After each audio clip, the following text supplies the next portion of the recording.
Yeah, it's been a while since we did this. I had taken the summer off because I knew I had a lot of things to do, and I said, "Oh, I'll get back to this in September." And September came and went, and October came and went, and people like Brock and Wayne and some others that say, "You're going to do this again?" And I said, "Boy, where did the time go?" And it reminded me of how things fill a vacuum. Like when I was making college loan payments, boy, every month that was really tough to write the check. And I still remember $54.57. And once you finally, after 10 years, stop writing it, you would think, oh, I could put $54 into the bank every month. No, it's gone. When I paid off the house, the same sort of thing, $1,581.67. Where'd that go? And time is the exact same way. I'm going to have all this time and the phone keeps ringing. Could you do this? Could you do that? Well, I'm putting together this thing for Sam McKim. Oh, sure, no problem. What's it going to take? Look. And then the LAPD just keeps, oh, we need more of this. Could you help us with that? Could you do this? Could you do that? So it's just been phenomenal. All of a sudden, another week's gone by, and another week's gone by. So I got to get back into the swing of things. Yeah, Uh, it's been so long. I wrote you a month ago to ask, are you still alive? Well, it was gratifying. I actually did get notes over the summer, particularly in the last month or two. Are you still alive? Sort of thing, or are we going to do it again? And I enjoyed doing it. It's just the matter of time it was taking to put things together. And as I was doing it for this week, I came to the realization that things don't need to be perfect. In other words, I scan a bunch of pictures, and I'm working here at home, taking out this dot, a 3 pixel dot of dust or something.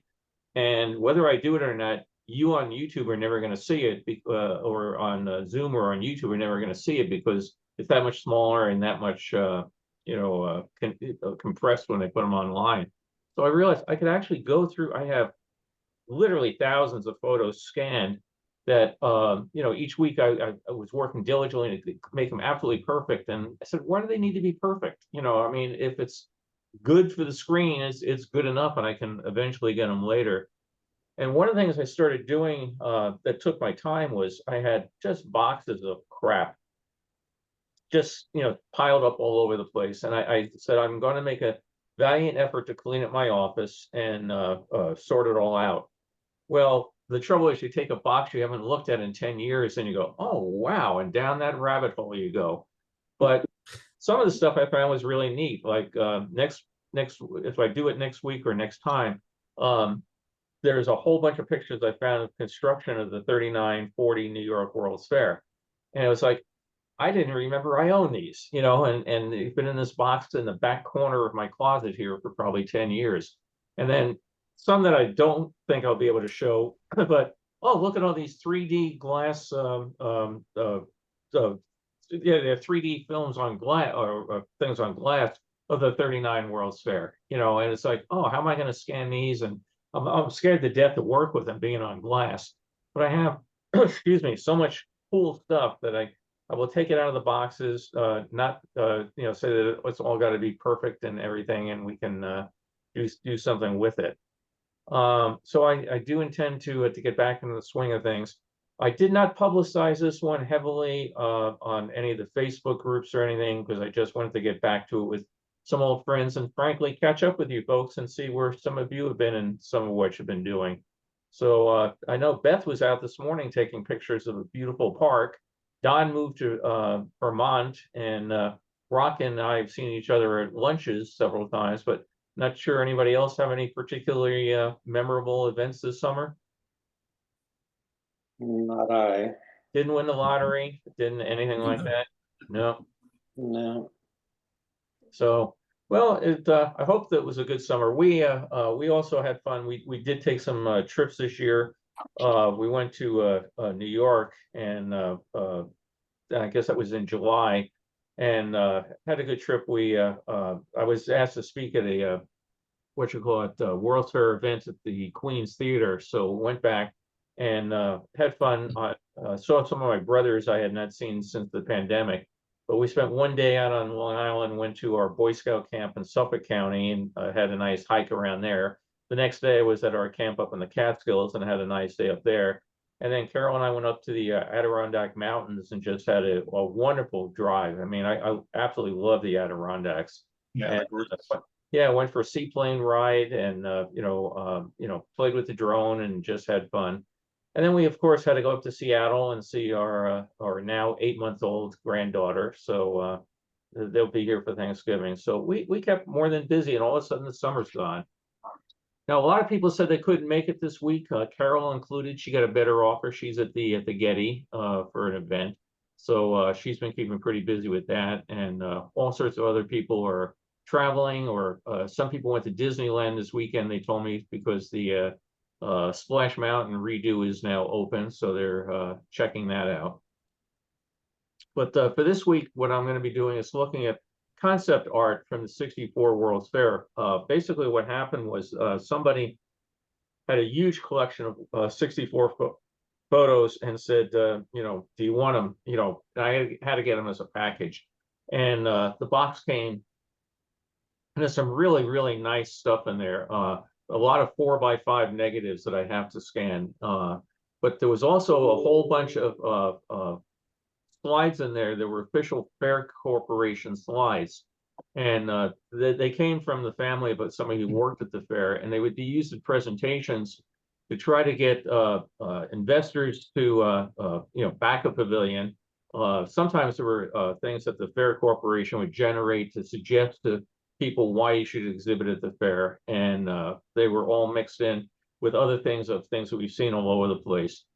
So I've been sorting them out, scanning them, and in some cases you get repetition because they would have it would just be something cryptically marked, slide set 15, and there's a picture of the proposed DuPont Pavilion, and another one says presentation, no date, and there's the same one. So we will see some repetition because I wasn't able to take the time to go through and remember each of what to take out. But let me start by bringing up some stuff here. 1 second.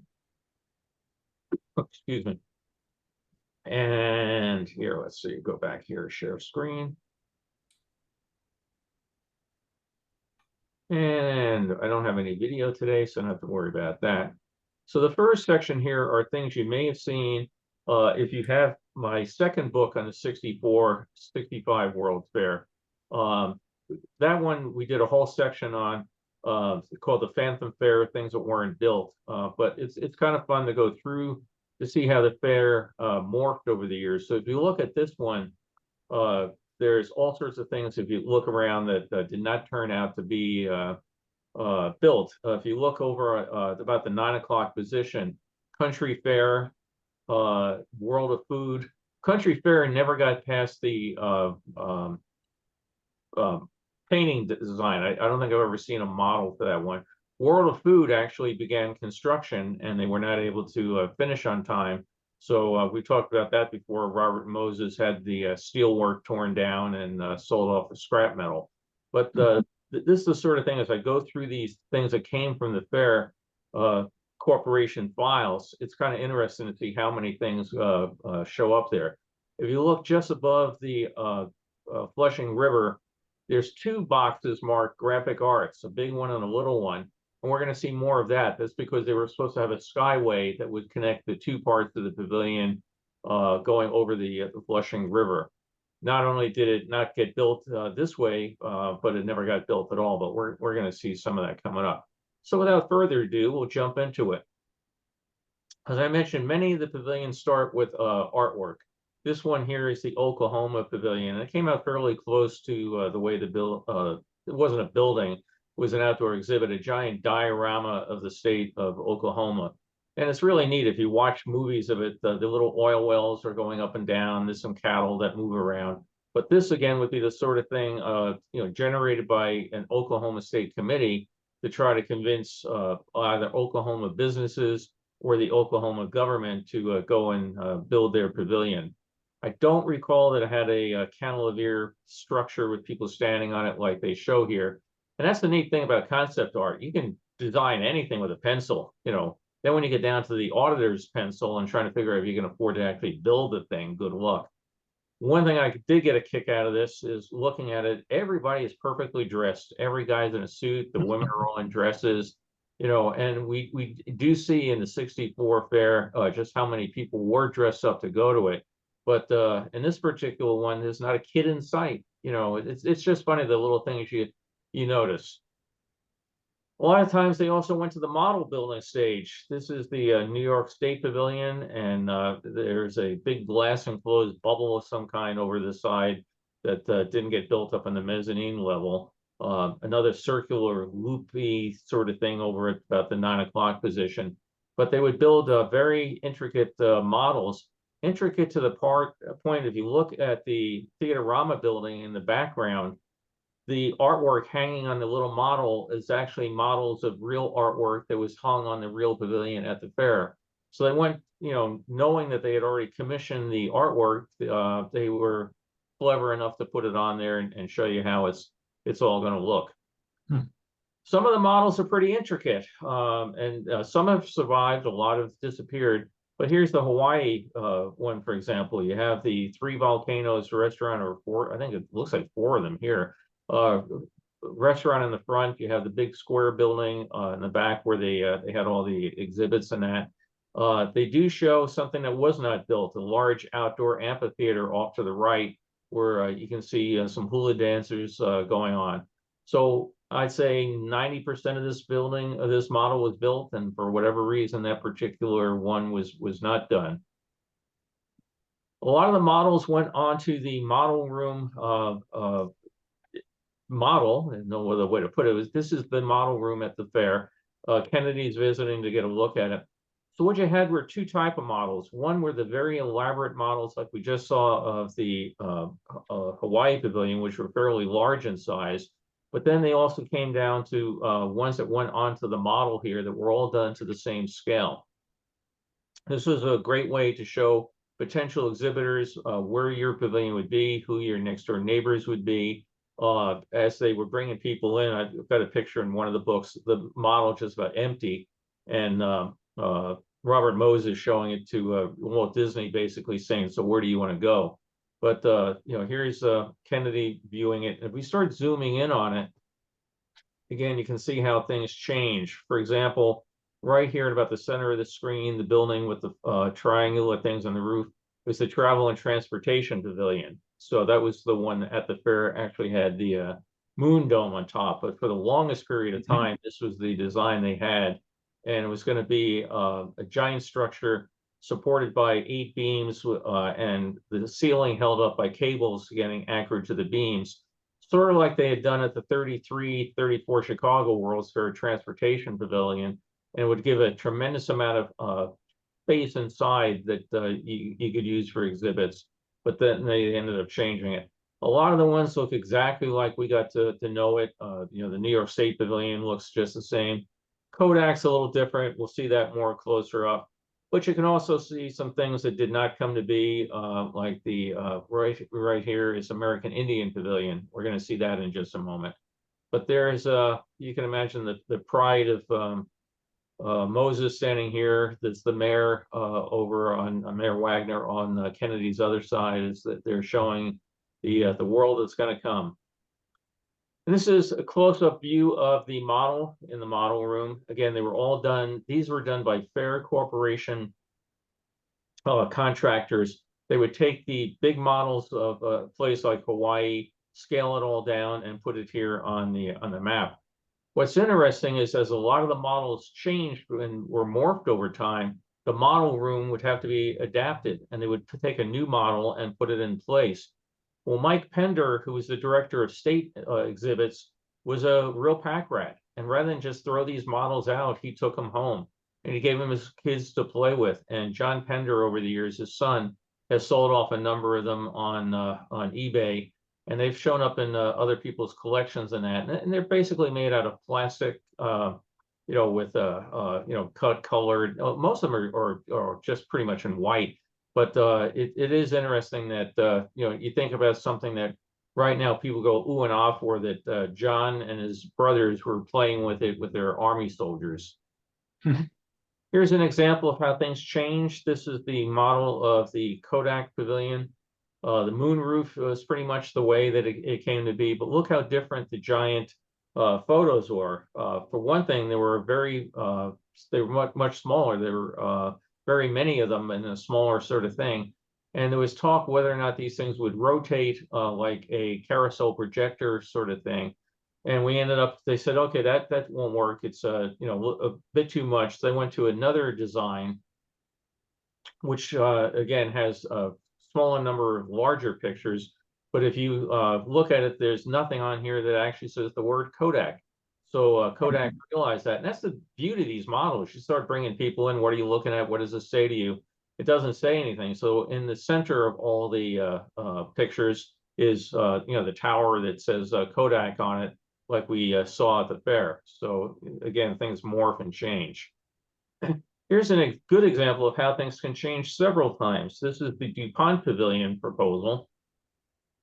And you look at it and you say, wow, you know, I wonder what message they're trying to send. Again, if we zoom in on this, there's all sorts of scientific looking things here, and you know, goes all the way from cattle, ox over here, guys with their arms outstretched. You know, what is it saying? I don't know. So the pavilion was a little, shall we say, busy in the eye. So they went to a second design, and you know, greatly changed. Now, again, between this one, which has loudspeakers up top, this one's going to have signs saying DuPont, because again, people are starting to realize, if I'm going to spend a couple $1 million, I better put my name out there where people can see it. And of course, the pavilion we ended up with, it's round, but that's about all that's in common with the pavilions designs we've seen.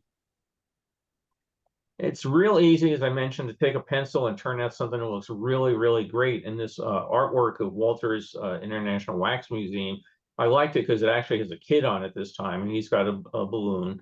But it looks nice and sharp and clean and elegant, doesn't it? It looks, you know, real spiffy, the sort of thing you might not mind having in your neighborhood. I got a kick out of the kiosk here with the space age discs and everything over it. So again, it looks really good. And then in reality, what was built, a warehouse type building. Here's the ticket booth, no, you know, no style or anything to it. So again, you have money to build it, you can do it. If you don't have money to build it, you come up with plan B. This one, you look at it and you say, okay, what are we looking at here? And nothing in particular that gives it away, but this was the original plan for the Wisconsin Pavilion. Again, a lot of these things were done by businessmen thinking, hey, I can make a buck at the fair. Can I get the state to underwrite it? Can I get some other businesses to join me or whatever? But you take this artwork and you go around and try to drum up business, and say you're picking a number at random, 10 million bucks. You need 10 million bucks and you can build this pavilion. Well, when the budget comes in at 3 million bucks, you end up building something totally different. So that's the Wisconsin we saw at the fair. Africa Pavilion, initial thought, you see the native dancers off to the left there. They actually proposed, and we're going to see the one for Senegal in a moment. A lot of the African nations were pitched on joining us and having your own pavilion. The cost became prohibitive, so they went to the shared pavilion with the tent-like structures that came to know. This one here. So again, 0 from there to here.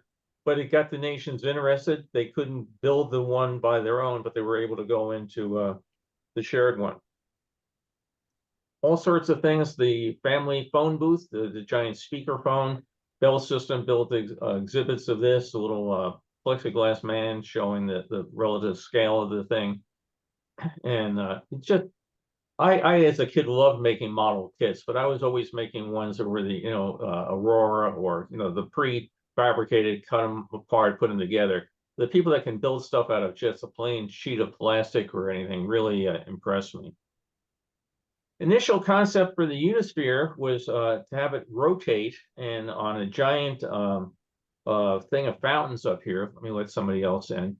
So it was going to be a pretty impressive thing with statues all around it, seating all around it, and the idea was they would have water shows and concerts and pageants out there. Well, all of us that have been there could look at the Unisphere and think, what size motor would it take to turn that sucker around? I mean, you can dream real big. You can actually build models of it real big. Look how heavy, for example, this model is actually pretty faithful to the original design. big heavy ring going around for the equator. Here it is. But again, this kid is in awe of the fountains all hiding the base. And as we know, when it got built, the base is very visible, and the fountains were moved out here wider in the area. This is the sort of thing you wonder, where did this go? Who has this? You know, was this model sitting in somebody's garage that's going to show up? Just look at the size of it when you compare it to the kid. You know, you'd hate to think somebody just tossed it out. So it's probably in some box in some museum basement somewhere. But we ended up with the design that is more familiar to us, with the triangular base and the fountains, ringing around it. Mentioned that they come up with all sorts of changes. One of them was that the logo for the World's Fair changed dramatically over time. The very first one on the left was the initial stuff from back about 60, 61 to show you where it was going to be, Flushing Meadow Park. They then decided that they needed to come up with a theme for it, man's achievements and expanding universe, and came up with a more space age one. They also changed the Unisphere design. The one on the left more clearly shows something orbiting around the Earth, but again, much heavier lines. And they went to the one on the right, which is the one that was used on 99% of the merchandise. Some early ones do show up with the older one. So some things, again, changed tremendously. This was the first proposal for what became the Swiss Sky Ride. These are huge open air gondolas, because you can see people waving their arms and that sort of stuff out. But this was going to take you from one end of the fair to the other. Again, the Swiss Sky Ride ended up being a pretty much off the shelf ski resort type ride by the Von Roll Corporation. But this was very ambitious. Bill?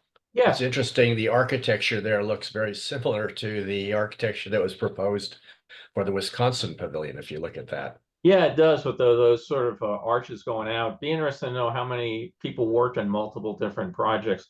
In some cases, they're signed. You can see to the bottom right, you can zoom in and see who did this particular one. In other cases, it's just obscurity. This was one that was proposed. The Carveyor system was going to be by Goodyear, and it was going to take you in from the main entrance where you come in at the subway entrance gate, and it was going to take you on a moving sidewalk type thing. You can see people are sitting in little cars here, and it was going to take you around, take you up to the Unisphere, take you back around, and give you a view. If you think about the people mover at Disney World today, the same sort of thing. It takes you in, lets you see things going around. So Goodyear was very hopeful at this point in time to sell this Carveyor system as a mass transit system, just like Disney was hoping, and did sell some copies of the Wegway People Mover. The idea was that this would give you a grand tour all the way into the Unisphere, take you back out, and people would be so impressed by what they had done that they put a Carveyor system going down the main street of their town to carry people. Never got built, but again, I love the arches and the space age design of it here. Hey, Bill. Yeah. That Carveyor was going to be a prime feature of if Long Beach had held its 1966 World's Fair. Oh yes, yeah, that's right. Yeah, I mean, it looked different, and the canopies were retractable. They could put them in place for rain and open them for good weather. They didn't have all these arches and stuff, but that was a big plan. Yeah, they were really hopeful that they could get into mass transit, and never one. I never heard one getting built anywhere. So this is kind of interesting. This week marked the death of the architect who was behind the brass rail snack bars, the giant bubble-shaped domes. He was 101, so he sure made it.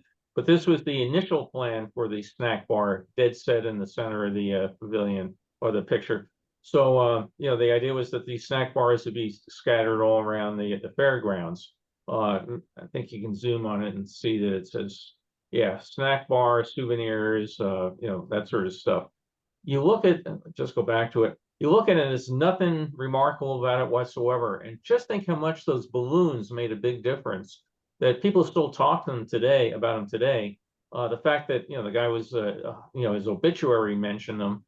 But if you looked around the fairgrounds, you could see them everywhere. So if all of a sudden the hunger struck you and you were in the mood for a hamburger, it was very easy to find a brass rail. So they did it on a, I mean, the brass rails were really done on a shoestring budget, but look how memorable they became. This is also interesting as you look at it and try to figure out what these other pavilions are supposed to be. You know, the big tower thing off to the right, the open air thing to the left.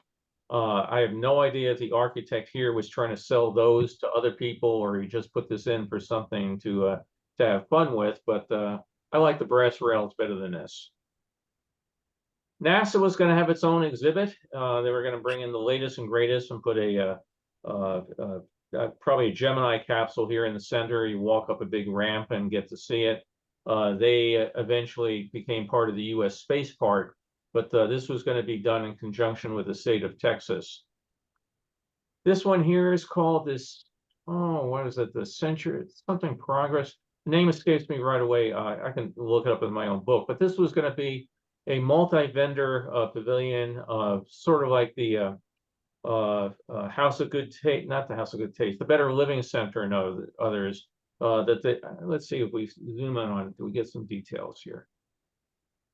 Okay, yeah, Century Showcase, and down here at the bottom, we see theater and restaurant for the World's Fair 1963 date, and preliminary not for construction, which is a good thing because they didn't build it.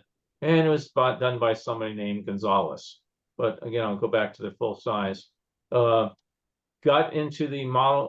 I actually believe this one did get into the model stage at one point, but it was never got any further than that. Kind of reminiscent of Seattle. Yeah. Yes. Yeah. Bill, do you know where on the grounds this was supposed to have been? You know, yeah, in the industrial area. It was over near where the Better Living Center did end up. So this was a general purpose pavilion to be called the World's Fair Assembly Pavilion. It looks an awful lot like the Wisconsin Pavilion got built, right? So you wonder how much people, when they were going to presentations and they saw what the other guys were doing, this one got scrapped and it became the big dome-shaped building that was called the Pavilion. But this was the concept for an area that any group could rent out, hold their exhibits, and the World's Fair Corporation was going to build this one. Here's graphic arts. You can see two gondolas going back and forth. This one did make it into the model stage, obviously. It did show up on that map we looked at. There were two different pieces of it, the smaller piece off to the left, the Flushing River in between. And I would have loved to have seen a presentation on this one. You know, graphic arts is fascinating, you know, subject. You can do an awful lot with it. But what on earth did it have to do with a skyway and a gondola system? So, like I said, sometimes I do have proposals for some pavilions that never got built. And that's some of the stuff I found in boxes going, wow, what were they thinking of on this one? But how you tie graphic arts and a skyway together is beyond me. American Indian Pavilion was going to be in the lake amusement area. It got to the model stage, but didn't get beyond that. This is where the carousel ended up over there in the lake amusement area. But this was going to be sponsored by several Native American tribes coming together, and you can see it was done with several teepee designs. This was one that really they put really hard effort onto it. The Heartland States. Again, just like with Africa, it was very expensive to build your own pavilion. So if we were putting all the African nations in one African pavilion, why don't we go to a bunch of states and have them all go and contribute together and go into one pavilion? And if you saw on the map where this was supposed to be, it was a very large plot, and it went through some real changes in design over time. So this is one here for just go back real quick. In one of the presentations a couple months ago, I showed some other designs for the Heartland States, and they had a giant theater in it where you were going to be on a hang glider view going through their states. So 1962, somebody's proposing this giant hang glider ride, and now, of course, Disney has the soaring ride. So, you know, some great ideas don't get built, they just get recycled. This was going to be a real impressive one. It was going to be a giant mountain and snow-capped out there, you can see on the top. And this is the view of inside of what the mountain used to have. You were going to have several different states. You'd go on an entrance, take a path, and it would take you through. Say we came at the bottom left. We're going to walk in, see some neat stuff of Arizona, walk through New Mexico, go past Colorado to Montana, et cetera, et cetera. This was going to be absolutely massive. If you can imagine the Matterhorn at Disneyland, this was supposed to be about 8 times the size of the Matterhorn. So again, real easy to sketch it. I hate to imagine what this thing would have cost to build. They also started realizing the ground in Flushing Meadows may well not support something of this structure, size and everything, because of the marshiness of the ground it was built on. But here was an idea of it, that you could climb up on the outside, you could go on the inside. It was going to be like I said, a pretty impressive building, but you know, just couldn't get that one done. This is over in the transportation area. This is the Marine Center. Back in the 60s, everybody was now becoming affluent, getting the family car. So why not get the family boat? And this was a very large piece of land. The boats were not going to be touring around. They were basically going to be floating out there, but you could come and see kayaks, sailboats, you know, motorboats, that sort of thing. There's a little ride off to the left of float boats that you know, kids go and paddle themselves around. It's cabin cruiser down at the bottom at the 6 o'clock spot that you could go through. This did make it to the model stage, and it did not get built. Here's the World of Food, as I mentioned. This one not only got to the art stage here, it got to the model stage, and it got to the construction phase. And there were going to be companies in there like Hershey Chocolates was going to show you how candy bars were made. It got so far along that Hershey actually had all the wrappers pre-printed about this is a souvenir candy bar from the World of Food. And now there's no World of Food because it ran out of money. Robert Moses had it torn down. So Hershey ended up over in the Better Living Center with a whole bunch of wrappers and a whole bunch of stickers that went over the words World of Food. So if you do have a Hershey wrapper from the fair, you can definitely see the sticker going on it. Some countries were proposed. There's a book called Hi Ho, Go to the Fair, or Come to the Fair, something like that. Excuse me. It's written by the guy who was in charge of going to South America and getting all the countries to participate. And it's a fascinating book. If you get a copy of it, I really recommend it. I mean, he's down in places like Chile, and all of a sudden a military junta takes over the country, and you know, they're trying to get out with their lives. But they went all over the place trying to get these countries to participate. And if Chile didn't have the money, this is where again the World's Fair Corporation would pay for an artist, generate something like this, come down, show it to the people in Chile. You know, hey, come on, just think how good this would look and how many people would come to see you at the fair. Senegal, again, do the artwork, go to Senegal, try to convince them to participate. They don't have the money, so they join the other African nations. But I just love the design of that building. That I don't know what the term is for the archwork, or the lace work in the front and the back of it, but I just think this could have been really, really eye-catching. Oh, okay, this one. Anybody? If you have the book, it's in there. But anybody want to take a guess what this one was? I don't have the book, but it's United Nations. Oh, my God, he's good. Well, first of all, you got to get the book. But how did you know United Nations? The only reason why I know, when I used to fly New York layovers and the weather was cruddy, I'd go to the main library and I found this particular design, and it might have been in the Robert Moses collection or something.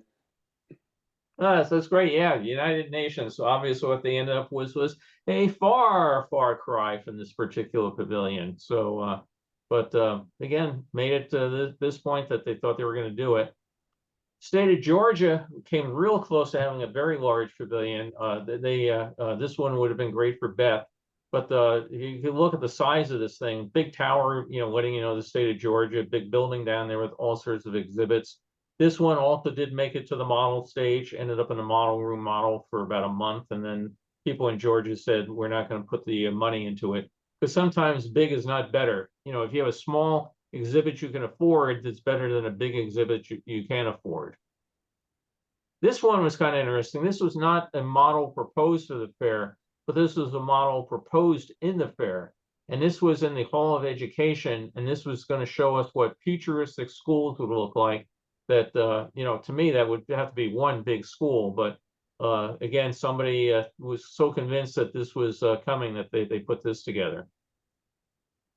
So that's it, that the ones come out of the book. Let me go to another folder of stuff here.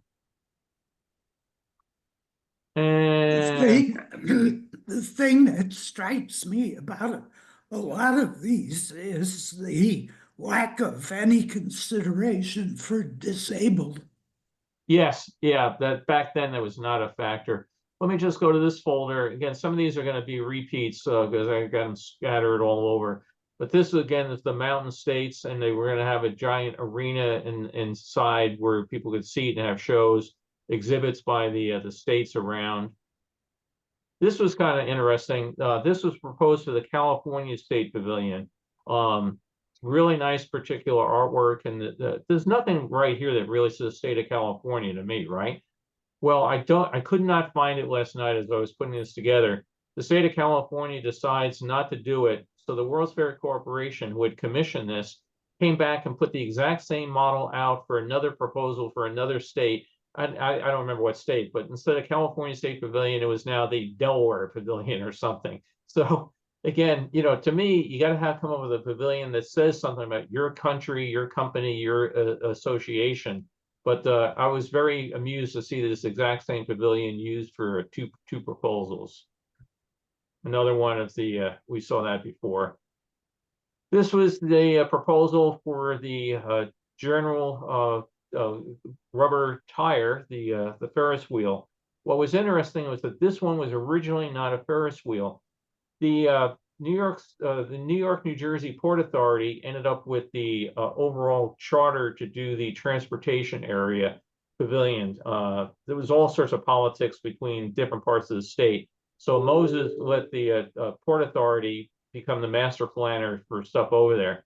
And this particular one was a giant tire with a world in it, the philosophy being, you know, tires take us everywhere you want to go. But it didn't get built. But somebody saw this and it kicked off the idea, a giant tire, what could we do with that?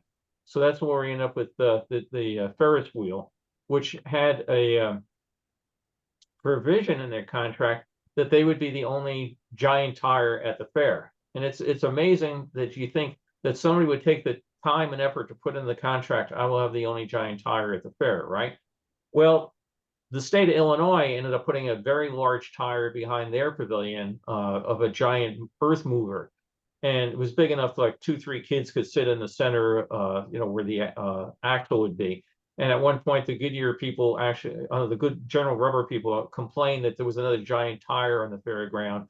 And I think it was General Potter, somebody had to write a thing saying that we do not view that this is infringing on their rights. But, you know, imagine having the world's biggest tire and being worried that somebody else had another tire. Another view of the California Pavilion. Another view of the giant mountain. Like I said, I apologize, and I did warn in advance we're going to have some duplication. So a map here of basically showing we're going to have a theater right here, seating, some historical exhibits. If we zoom in on it, we can see here's the entrance to the fair, the United States Pavilion, and over here is the California Pavilion. Well, it ended up becoming Hollywood, USA, when the California businessmen decided they wanted to do something at the fair, but the state said they're not going to do it. Proposal for the state of Israel to have their country represented here. It was not built, but it was replaced by the American Israel Pavilion. I have another folder here for you.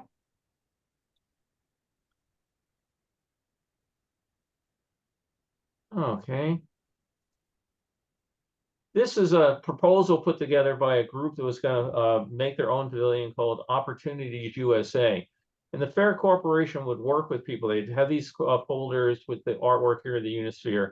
And I have them for all sorts of different proposals, events, special commemorations. But these people would send out this package to proposed vendors that, hey, we're going to have this pavilion, Opportunities USA, and this was sort of like what they did with the Hall of Free Enterprise, that anybody could have a business, you can make money, it's the land of unbridled opportunity. Inside each of these areas can be my company, your company, his company, her company, and see all the great things that Opportunities USA presents. So here's the three men behind it. They're getting real excited about it, and why don't you come and join them? And the first contract for participation is signed, and they're a newly developed corporation. So the first one that was going to be there was Chicken Delight. So Chicken Delight did end up at the fair, but they ended up there at the 65 season with taking one of the kiosks at the Oklahoma Pavilion and putting it in there. So they did not get there, but these people are here witnessing the important event. And every one of these presentations folders came with a nice little poster of the World Fair that you could hang up and, tell people where all your money was going to be going. If I look real quick here, no, that one didn't. It's text about the unbuilt country fair. I can go on that another time. So I bought a large number of publicity photos from the fair from John Pender, and starts again. I go through the box, and oh yeah, I spent $250 on this, and let me put it in the box. So I went through the box, started going through it, and we can zoom in on it. This particular lot has probably about 100 photos, but I'm only going to go through the ones here that are design ones. So here's the typical exhibit development space. There's no more details. Is this a generic thing going to be built in mass quantity? That's kind of interesting. I like the square hedges. I'm assuming these are square hedges over here, some sort of presentations, and they're looking at it. But there's really no hint of who this was designed for or where it was intended to go. So someday maybe some of these things will show up. But Andrews and Clark did a lot of work for the World's Fair Corporation. The Maryland Pavilion looks much, much nicer on paper than it did in reality. I get a real kick out of all these tree-like things out here, if they were supposed to be trees or they're going to be modern sculptures or something. But again, the amount of detail, I have zero artistic talent whatsoever. But the amount of detail when you go into it, that putting these things together, the little people sitting at their tables and going to exhibits and that sort of thing. It's just I get a real kick out of looking through these and seeing how much of it came to be and how much was unfortunately left on the side. Again, some of it, those models, some of it's artwork, sermons from science came out pretty much like we got to know it, except here they have a big, this happened on a couple of things. I don't know if it was some signage thing the fair told them to change, but there's a couple of the pavilions have giant things of their names on the side of it that in reality, the signage was changed quite a bit.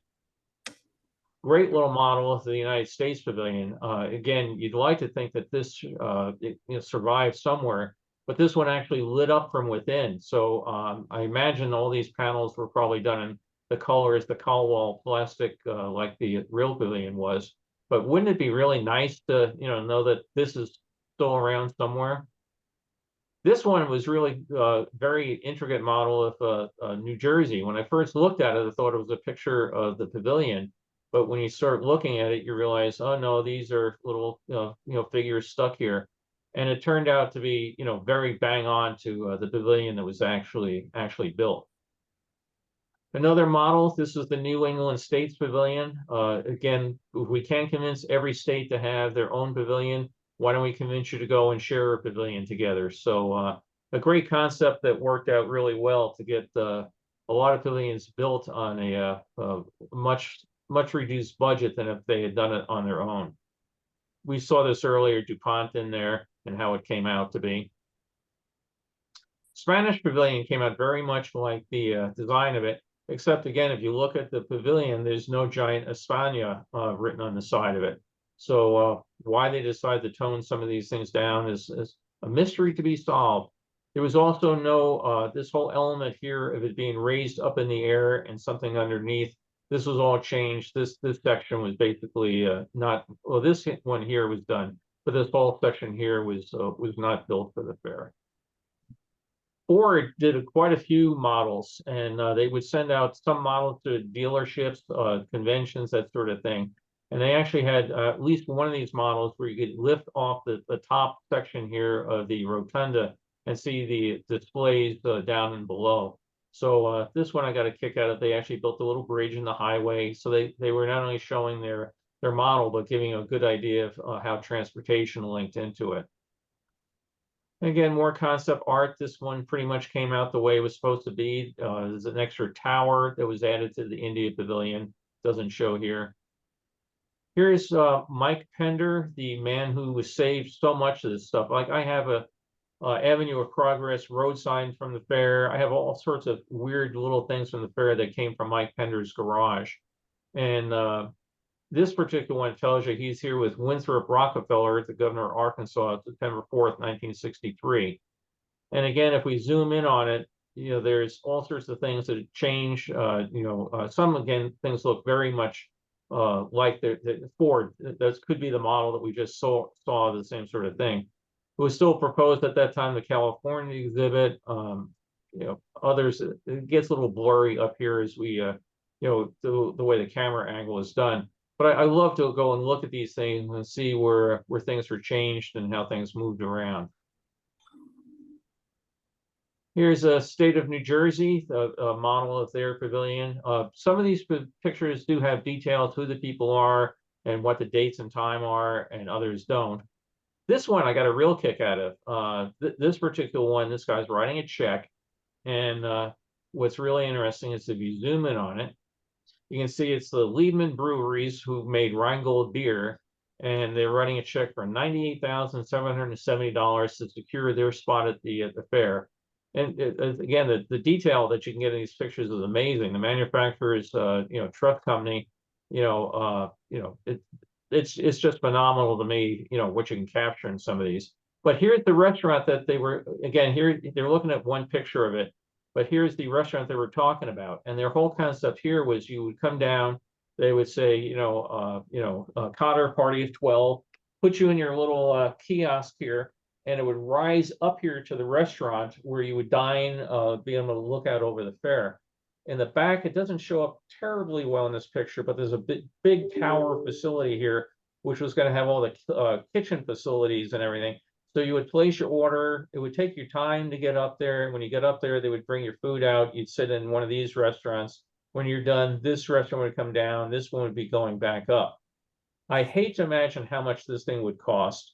I also would think about how do you keep these little things air conditioned as they're going up and down, or even when they're up here. So instead of building this, they did honor their commitment. They did go to the fair, but they brought us little old New York instead. I mean, instead of going for a futuristic restaurant, they went as far back as you could, to New York of the 1800s. So amazing how things can change over time. But this would have been pretty cool. And here's again Mike Pender pointing things out, and this one here shows that people from Texas, whoever Radcliffe and Switzer are. But again, we look at it, and Mike is showing them, look, we can put you right here. Okay, isn't that going to be just the perfect spot for your pavilion? So again, here's the Lake Amusement area. Here's New York State. We're going to put you right here next to New York. It's going to be a great spot for you. And they said, we're not going to do it. And it became a brass rail snack bar.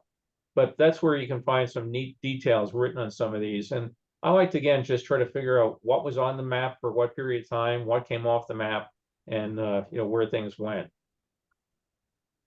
Again, some of these don't know who the people are. Mike Pender is often recognizable because he always wore a bow tie. So even without his glasses, he's out here. They're at the state of New Jersey, and construction's underway. January 2nd. So not terribly far before the fair opened. Again, I don't know who these people are. I don't know what they're doing. I don't know where they're looking at, but these are all in the folder. There's it's the UPI press photo, and then just some others. I did, like I said, I'll stop with this group. This got past the design and concept stuff. So let me go in here. So they would put out all sorts of presentations, and I have slides that are all sorts of different odds and ends.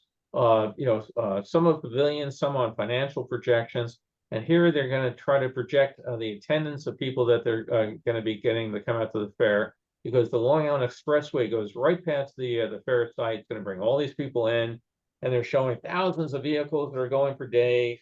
Ties it into the attendance of the 1940 World's Fair. I don't know how many graphic artists or people they had working for the fair, but they turned out a lot of sales pitches. Here's a map chain. If you don't know where we're going to be, it's conveniently located. Look at all those highways. Look at all the trains that go out there, and get you connected out here. It's going to be a real easy spot to get to. And then they went into a presentation of artwork. Excuse me. So a lot of it does look very familiar what was actually built, but again, this is the sort of thing if you're trying to convince, say, Lopes Incorporated, don't you want to be part of the fair, because look how great this fair is going to look. So now the Church of Latter-day Saints has already paid for their artwork, they're getting their pavilion built, but you can start using these for pitches to be done out there. Reese came out very similar to it. I like the fact here they did this bright red motif in the back. The pavilion itself didn't do that. I think it could have been more eye-catching. And some came out again very similar. Vatican Pavilion, General Motors. So they got basically a mix.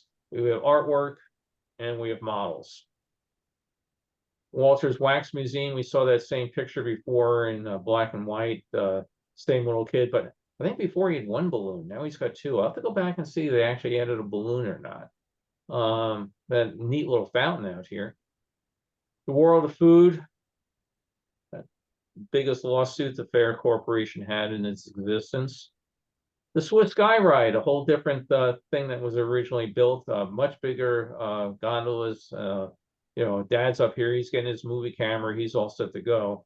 A lot of these, by the way, as I mentioned, are not finally color corrected. You're going to see spots on some of them, things like that. But we will get there someday. 7-Up. Some of these pavilions had all these interesting motifs on them on the artwork. In reality, they ended up with white roofs. The World's Fair Assembly Arena. We saw before that angular building that was going to be a covered pavilion. They then decided to go for a cheaper assembly area of outdoor type things, and this one it's kind of good because you do this artwork, you show it around, and Singer Sewing Machine decided they would sponsor it and became the Singer Bowl. Full of Industry. Florida, again, Florida, it's real interesting because they basically took the spot that was going to be the Marine Center that was in the other pavilion, and the other thing we saw. But again, not everything got built on it. You have all these little things. I think they built 2 of them, but not 4 of them. And artwork that just is part of the presentation. Again, some of these slides do have something written on it, and others are just thrown into a box, with a little World's Fair Corporation stamp on it. Again, the earlier version is the Unisphere with some of the artwork, the sculptures around that were going to be in the fountain. Bill, isn't in the background, isn't that an early representation of the U.S. Pavilion? This one here, yes. Yeah, that was going to be here's the New York City Pavilion over in the back. And this was a representation. Thanks for pointing that out. Originally, they're going to do this giant dome-shaped structure. The whole thing was on a big circle, and for a long period of time, they figured we have a circular building, a circular plot, let's do a circular building. And then I was joking with somebody at one presentation I did about, well, it's the government, so of course we got to put a square peg in a round hole, and they came up with what they did. But yeah, great catch, Randy, and thank you for mentioning it. Again, this is just sitting in a box of slides. Not a lot of details as far as what was going where, but it was basically laying out the plot numbers, the whole fair. If you look up into it, what's interesting is here we're going through the Van Wyck Expressway. Bell System ended up here, kind of a green area here, but they were planning on putting pavilions up here at this point in time. This was the site in 1939 of the United States Pavilion. So that their fair actually extended on the other side of the Van Wyck. Once it became apparent that they were not selling all these spaces down here, this area up here was abandoned and turned into a parking lot. So again, you try to date these things and figure out where they are. Here's the round circle, as I mentioned, that was that building Randy had just seen. Very few things were locked in stone at the point in time. This one's in black because it was an existing structure. The New York City Pavilion, the amphitheater, black. It was a the front leftover pavilion. The boathouse, black. This little one black here, I don't remember what this one was, and but it was gone, I think, by the time of the fair. And the other black one, because it already existed, is the administration building. So they had it built. They were in there building out the rest of the fair. And was that red line the proposed route of the monorail?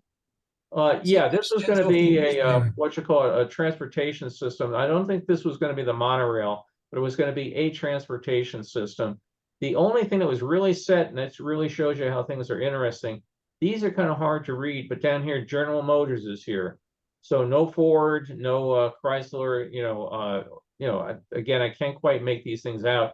These are all scanned at 4,000 DPI, but again, you can imagine how many copies of these things the Fair Corporation made. So you're sometimes scanning a copy of a copy of a copy. And there's Mr. Moses, the last one that was in this box with the date and time clock. That date and time clock had been used by the Seattle World's Fair to count their number of days, hours, and minutes and seconds of the time it opened. And they made a gesture of passing the baton on to Moses, and they gave him their official Seattle clock, which they used in New York as well. So that's one batch of official photos.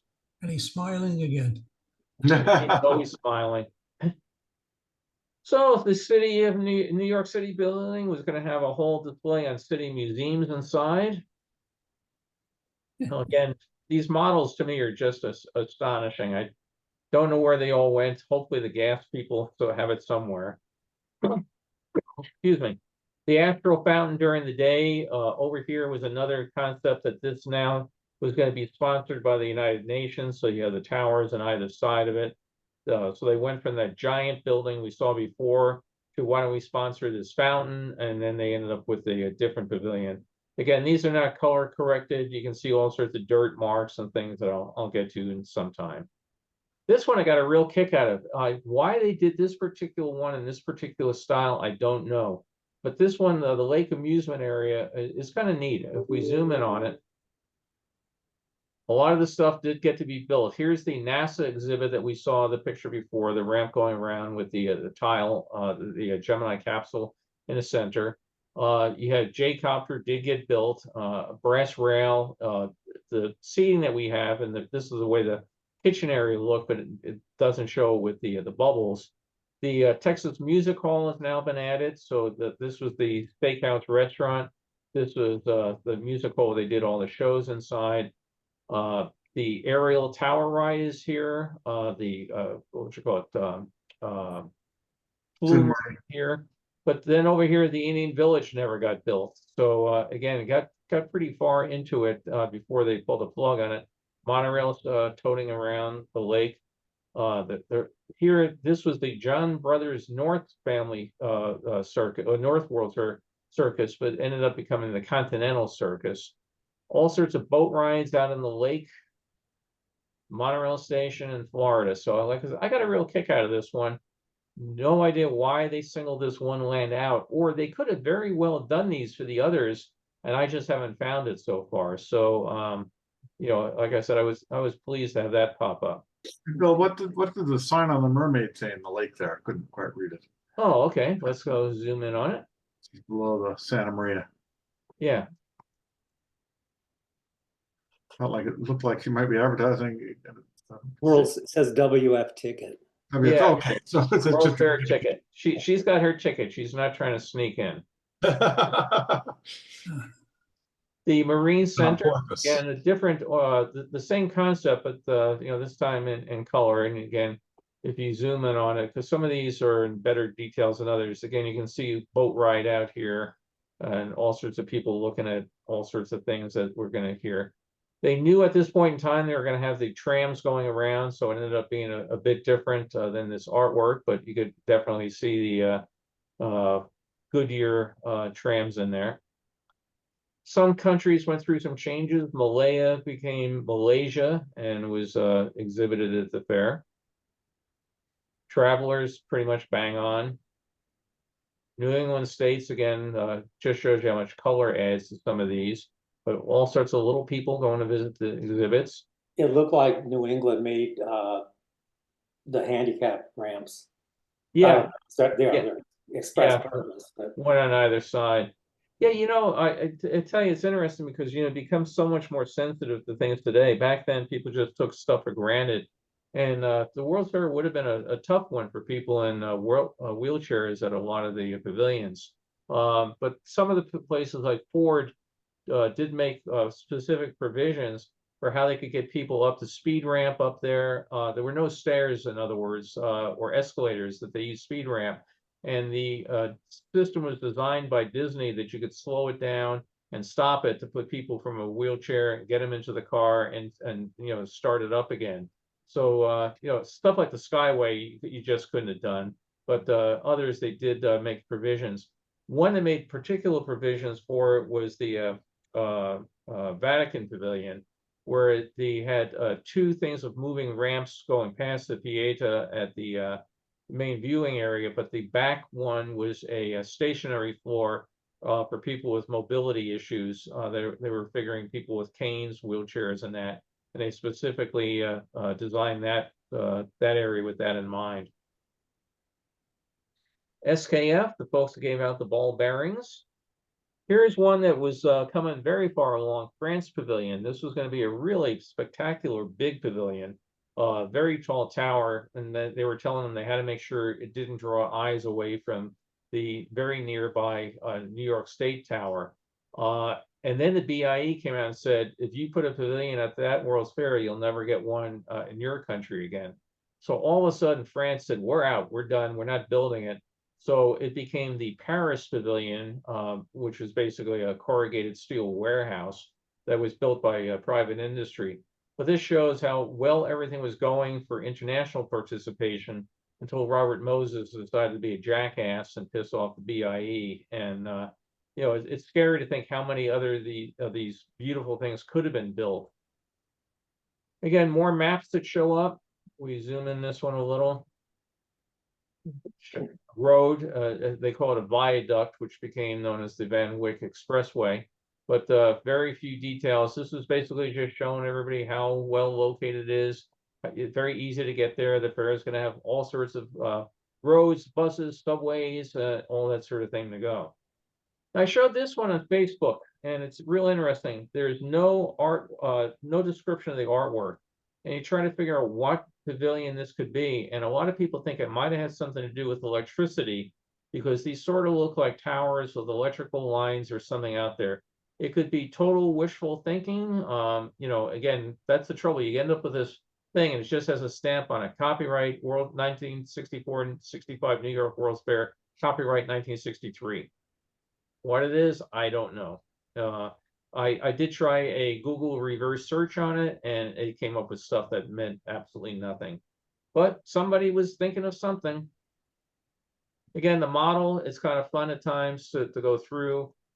I will do some sharpening and stuff on these as I do them later on. But here's the American Indian Pavilion going to be here. No model or anything at that point. Texas was interesting. We saw before in Michael Pender was proposing to Texas where they go. They were suggesting that they go over here. Now they're over here, and I said, "Oh, well, that's interesting." Texas became the Vatican. Alaska. Oh, okay.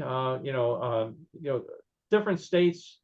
Some that did end up being there, but in way different places. So again, it's kind of changed. I don't know what time this particular one was done, but New York State was pretty well along, and there's no mention here at all of the Vatican Pavilion whatsoever. But we were going to have the state of Washington. isn't that, Bill, isn't that the Vatican flag above Texas? Up here? Yeah, isn't that it? That's where it was. Yeah. There's nothing saying what's on it. You're right, in that particular case. This became what, looking here at the map, Missouri, was it? Yeah, but no Belgian village. Excuse me. And again, I love these models. It's just really fascinating for me to see how many things changed over time. Electric light and power, how it would look if you actually used color on it instead of just polished aluminum panels. The marina. The model that we looked at before, the travel and transportation pavilion being held up by those giant columns. Why and when they changed to the moon dome design, I'm not sure. And aren't some of these models neat? I mean, again, this has got to live someplace. Some kid's got to have this. His dad had to have been a Sinclair executive and take it home. But, look how cool it is with the dinosaurs all out there on it.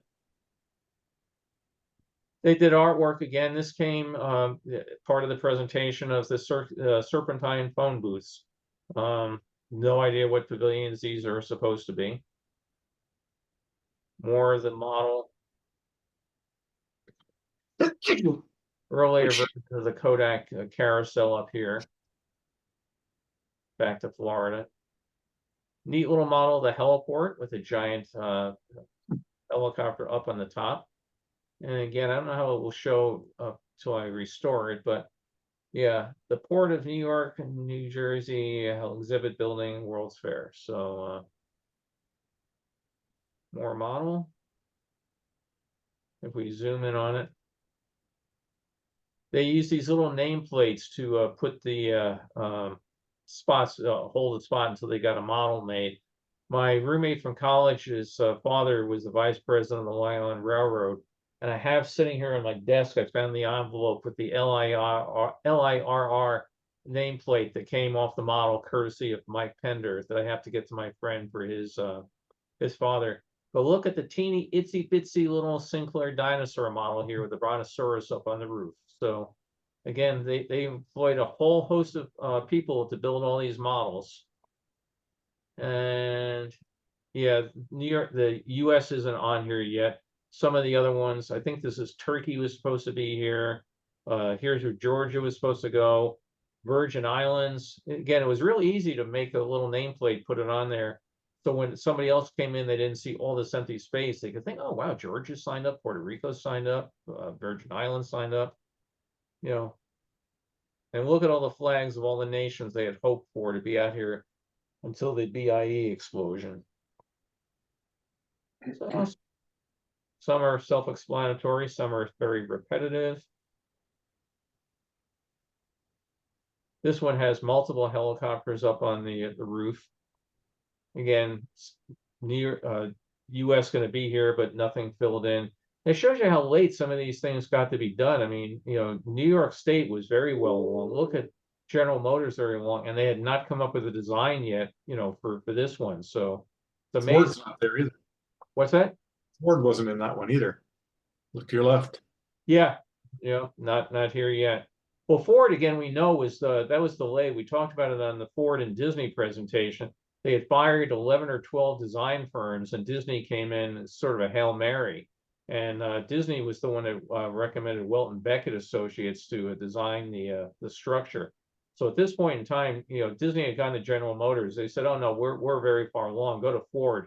Ford was in a world of hurt until Walt came walking through the door. Little DuPont. Bill, do you know if any of the early designs for Ford exist? Yeah, Ford Corporation, I believe, has them at the Henry Ford. They have a whole section of their archives listed as holding some of that. Another model of the Port Authority building. This one's different from the other models, so you wonder how many different ones they constructed. Some of these slides have been damaged over the years. That will all get fixed computerized. We've seen that one before. This was again thing for a generic African pavilion. The idea was a giant treetop restaurant or some exhibit up here, but the different artwork and everything down below. More there.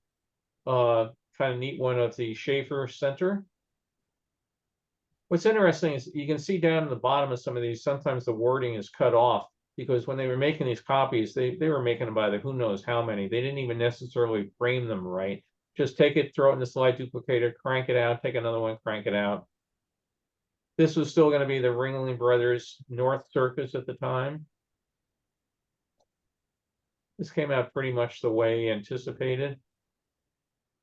Festival of Glass restaurant was going to be this giant open air restaurant, sitting at the table. And up here, these things were air vents, and they were going to blow a curtain of air down so that this would all be air conditioned and this would all be hot and humid and sticky outside. They found out when they tested it, it didn't work. It's pretty It funny, the basically- name of that, the Festival of Gas, like you eat there and get gas. What's that? It's a funny name for a restaurant, eat there and I get know, gas. Festival of Gas, that comes up all the time, you know, that they served bean casserole or something. But when luckily they came to the realization, the amount of air that it would take to get from this height down here to keep hot air out and cold air in was going to blow everything off the tables. Glass enclosed restaurant. But that was their initial concept, to show you how cool gas was, that we could cool this thing off. And I used to shop at a supermarket that used air curtains at the entrance. And I think the ladies didn't like it because it would muss up their hair. yeah, when you walk through in those air curtains at some place, it can really do a job. And back then, men were still wearing hats, so who knows? Nice model of the pavilion. Republic of China, pretty much the way it came out to be. We mentioned before Maryland, the color version of it. Yet another model of Ford, or a different view of the same one. World's Fair Press Building was one of the first buildings built, and it stayed after the fair. It became a New York City Police Department precinct. But again, they putting these images out just to show everybody how neat it is and why don't you come to the fair. Bill, is that precinct still there in that building? No, it was torn down probably about 8 years ago, something like that. I went there right as they were getting ready to tear it down because they were doing a new off-ramp for the expressway. And it was really funny. I was out there taking pictures of the building, and some cops came over like, "Hey, Mac, what's your interest?" You know? And I mentioned to him I was a World's Fair enthusiast, and then they were, and then I showed them my LAPD ID, and it was, "Oh, you want to come in and take a look?" I can't take any pictures inside, but it was still an operating police precinct at that time. So it was kind of neat to go through. I mean, just the bones of the pavilion, but that's where Albert Fisher, for example, had his office. So to go in there, and it was the only time I had ever been in there. I'd never been in there during the fair. Just kind of neat to go in and think about what it once was. It was very. I remember seeing it when I was there in 78 or 79. Yeah. Yeah, but it still looked very much like this, didn't it? Right, yeah. Yeah. World's Fair Amphitheater, we saw before, was going to be the World's Fair Assembly Arena. Then they went to the idea of they were for a while considering taking the New York State Amphitheater from the 39-40 fair and turning it into this amphitheater. And it's basically what they did, but then it became Wonder World and turned over. So you have diving platforms and fountains and everything. This is when they were trying to interest the investor to go and take over the amphitheater. And again, you spend a couple $100 on artwork, it worked. They did find an investor and they ended up using the amphitheater.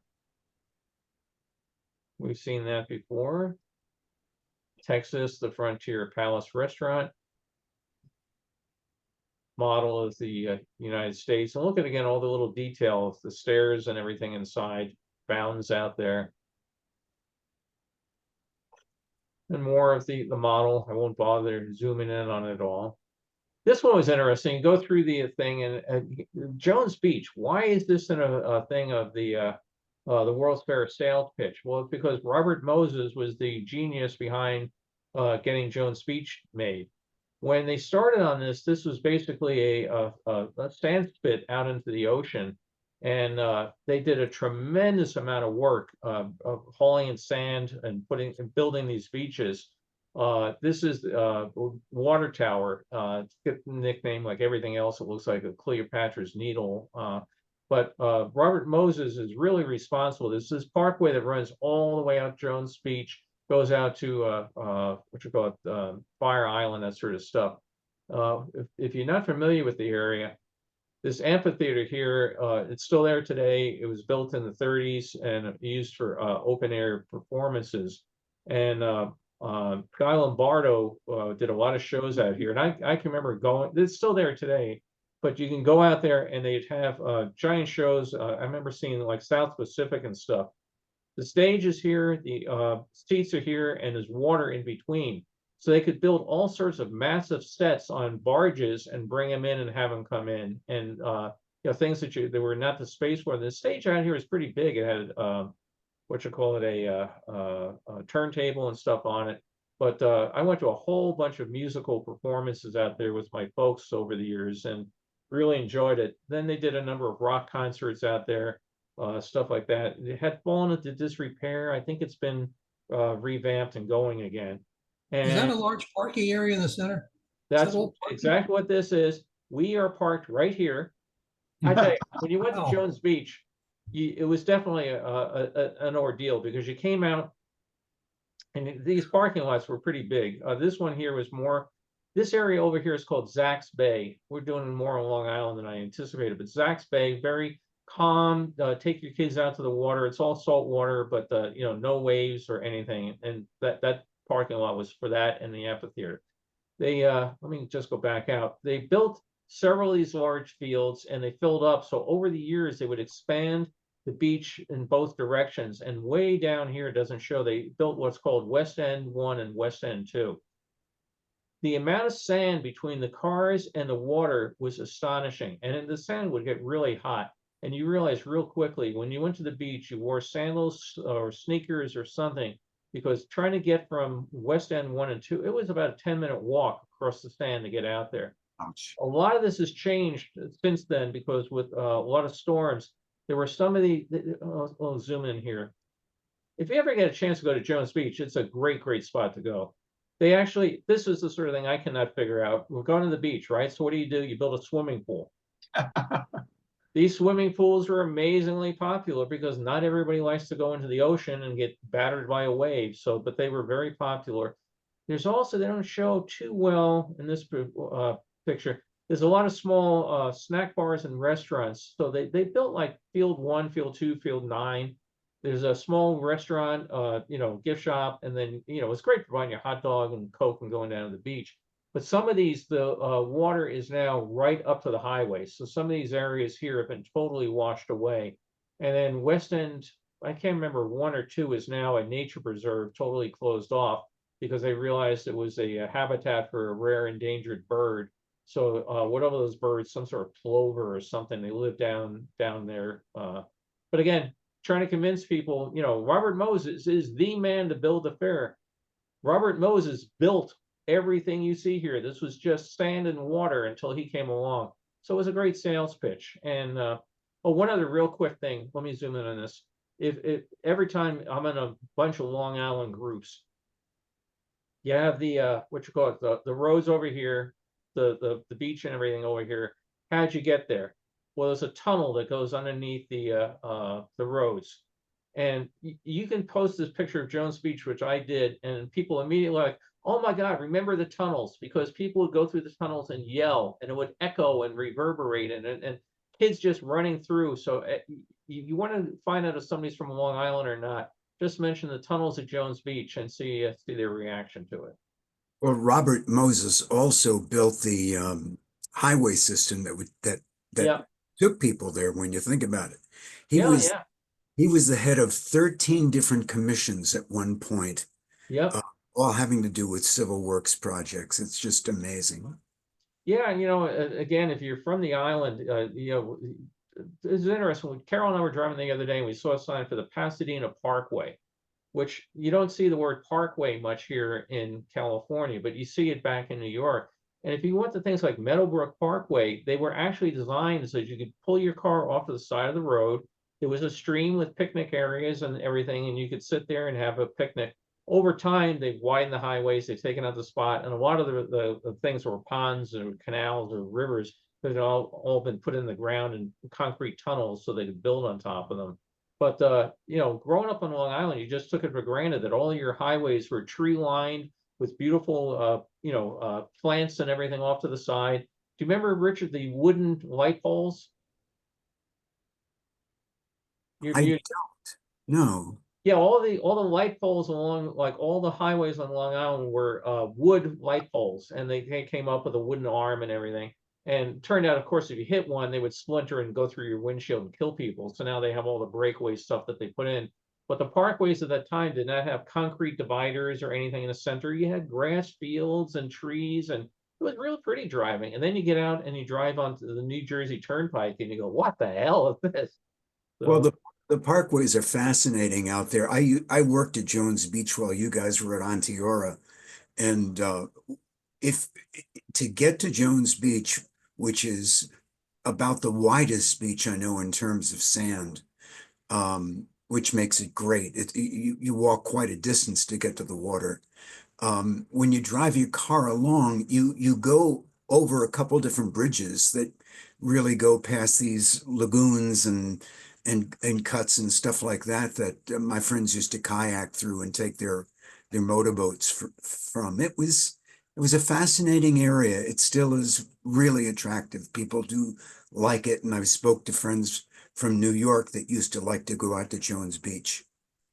yeah, Jones Beach is great, and you drive out there now, and you know it's so urban and everything. There's big signs about "Don't feed the deer" because all sorts of deer live out there, and all sort. I mean, you know, the island itself is so close, but then that the whole nature area out there. And we go out there almost every trip we go to New York, and one thing that's really nice, if you go out there in winter, they don't charge admission. There's a toll booth when you go in; you have to pay for to go onto it.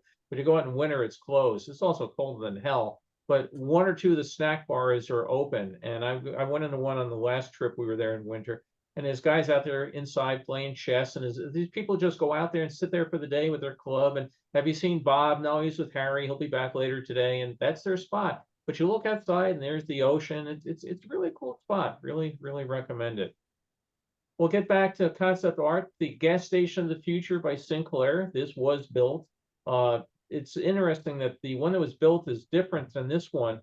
Here, they're pretty much traditional gas islands and pulling up. What was built was the idea of a round one that you could pull up and they would pull the gas pump over to you. So it turned out not to be particularly space efficient, but it was built out there in the parking lot up near the Hawaii Pavilion. You know what was interesting about that one? If you can go back to it for a second, you know, most of it is kind of like generic. I mean, you don't have any specific details you can get into, but you take the two vehicles there. You've got a Buick Special station wagon and a Ford Thunderbird. You know, that were very, you know, those are very specific elements. If you look at the design of them, if you knew those cars at the time. So stuff But that it just could relate to, huh? Yeah, I guess that was the point of it somehow that, but you know, there was everything else. You can't really tell what's going on inside the gas station, you know, the building part of it there or whatever. It's just kind of a generic space. And those though were so specific. That's just, I wonder what the thinking was there. It's like, say, maybe people relate to it, but Yeah, or maybe the artist owned one of these. yeah. Bill or anyone else, do you know if any of those stations were built outside the fair? No, just the one. Yeah, I think what happened, like I said, they ended up with this concept that you could just pull up to the circular thing, and the gas pumps were on a rail that they would bring over to you. But you know, you can imagine it's much easier to pull up to this than it is to pull up here. And now, if your pumps, your gas tank's on the other side, they got to get it over there. But you know, right now, this is always here. You always know where to go. The average person, if you pull in here and the pump is over here, you know, they're going to wait for them and they're going to bring it over. It was a real nice looking design. And it just show up. They have the movies. You can see it on YouTube of it in operation. And you can say, boy, what were they thinking of? Marine Center again. This is not the Marine Center. This one was labeled that was proposed for Florida. So again, doesn't look anything like what we actually ended up getting built for Florida. They were selling tickets to something, probably the whale show or sea lion show. Maryland, again, nothing as grand as what we see here with this big ramp in the upstairs restaurant. And then there'd be the random thing of construction underway. So it was interesting. Here they're getting ready to put steel piles into the ground. I posted a picture the other day of it was a picture of Walt with a bunch of pilings that was standing near, and they were saying, you know, somebody said, well, they chopped down a forest for it. And I said, no, they, and this was another Imagineer, it was Tom Morris. I said, no, the ground was so marshy, those are all pilings that are going into the ground to hold up the building. And, you know, Tom was basically, you know, thinking, wow, you know, we'd never use wood at Disney, you know, but yeah, Disney's supposed to last, the World's Fair wasn't, so they used a massive amount of wood pilings. American Interiors, one of the blah, blah, blah pavilions at the fair. And we're getting near the end of what I wanted to do today, but there's another batch of official photos that artwork of all sorts. Again, none of these are color corrected or changed or fixed or anything. We'll get to them. Randy mentioned again the New York, the U.S. pavilion in the background here in its igloo type phase. Some of these you can start looking into details and you can say, okay, this was the concept by 1962. This artist, John Weinrich, did a number of paintings of the Unisphere that ended up on posters and that. Let's see what it says down on the bottom right here. I just noticed that. Unisphere, presented by United States Steel. Zoom in here.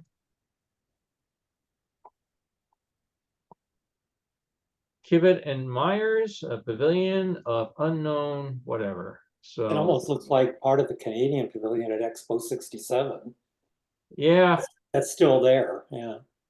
Yeah, it does. I was trying to figure out what this one was. I was looking at it earlier and I was trying to figure out, is this a mortar and pestle or what do they call it? Pestle? Is it pharmaceutical thing or I don't know, but I could not figure out what this particular one was. The model room again, as different things got parked on it, we can start trying to figure out the year. Again, the early travel and transportation.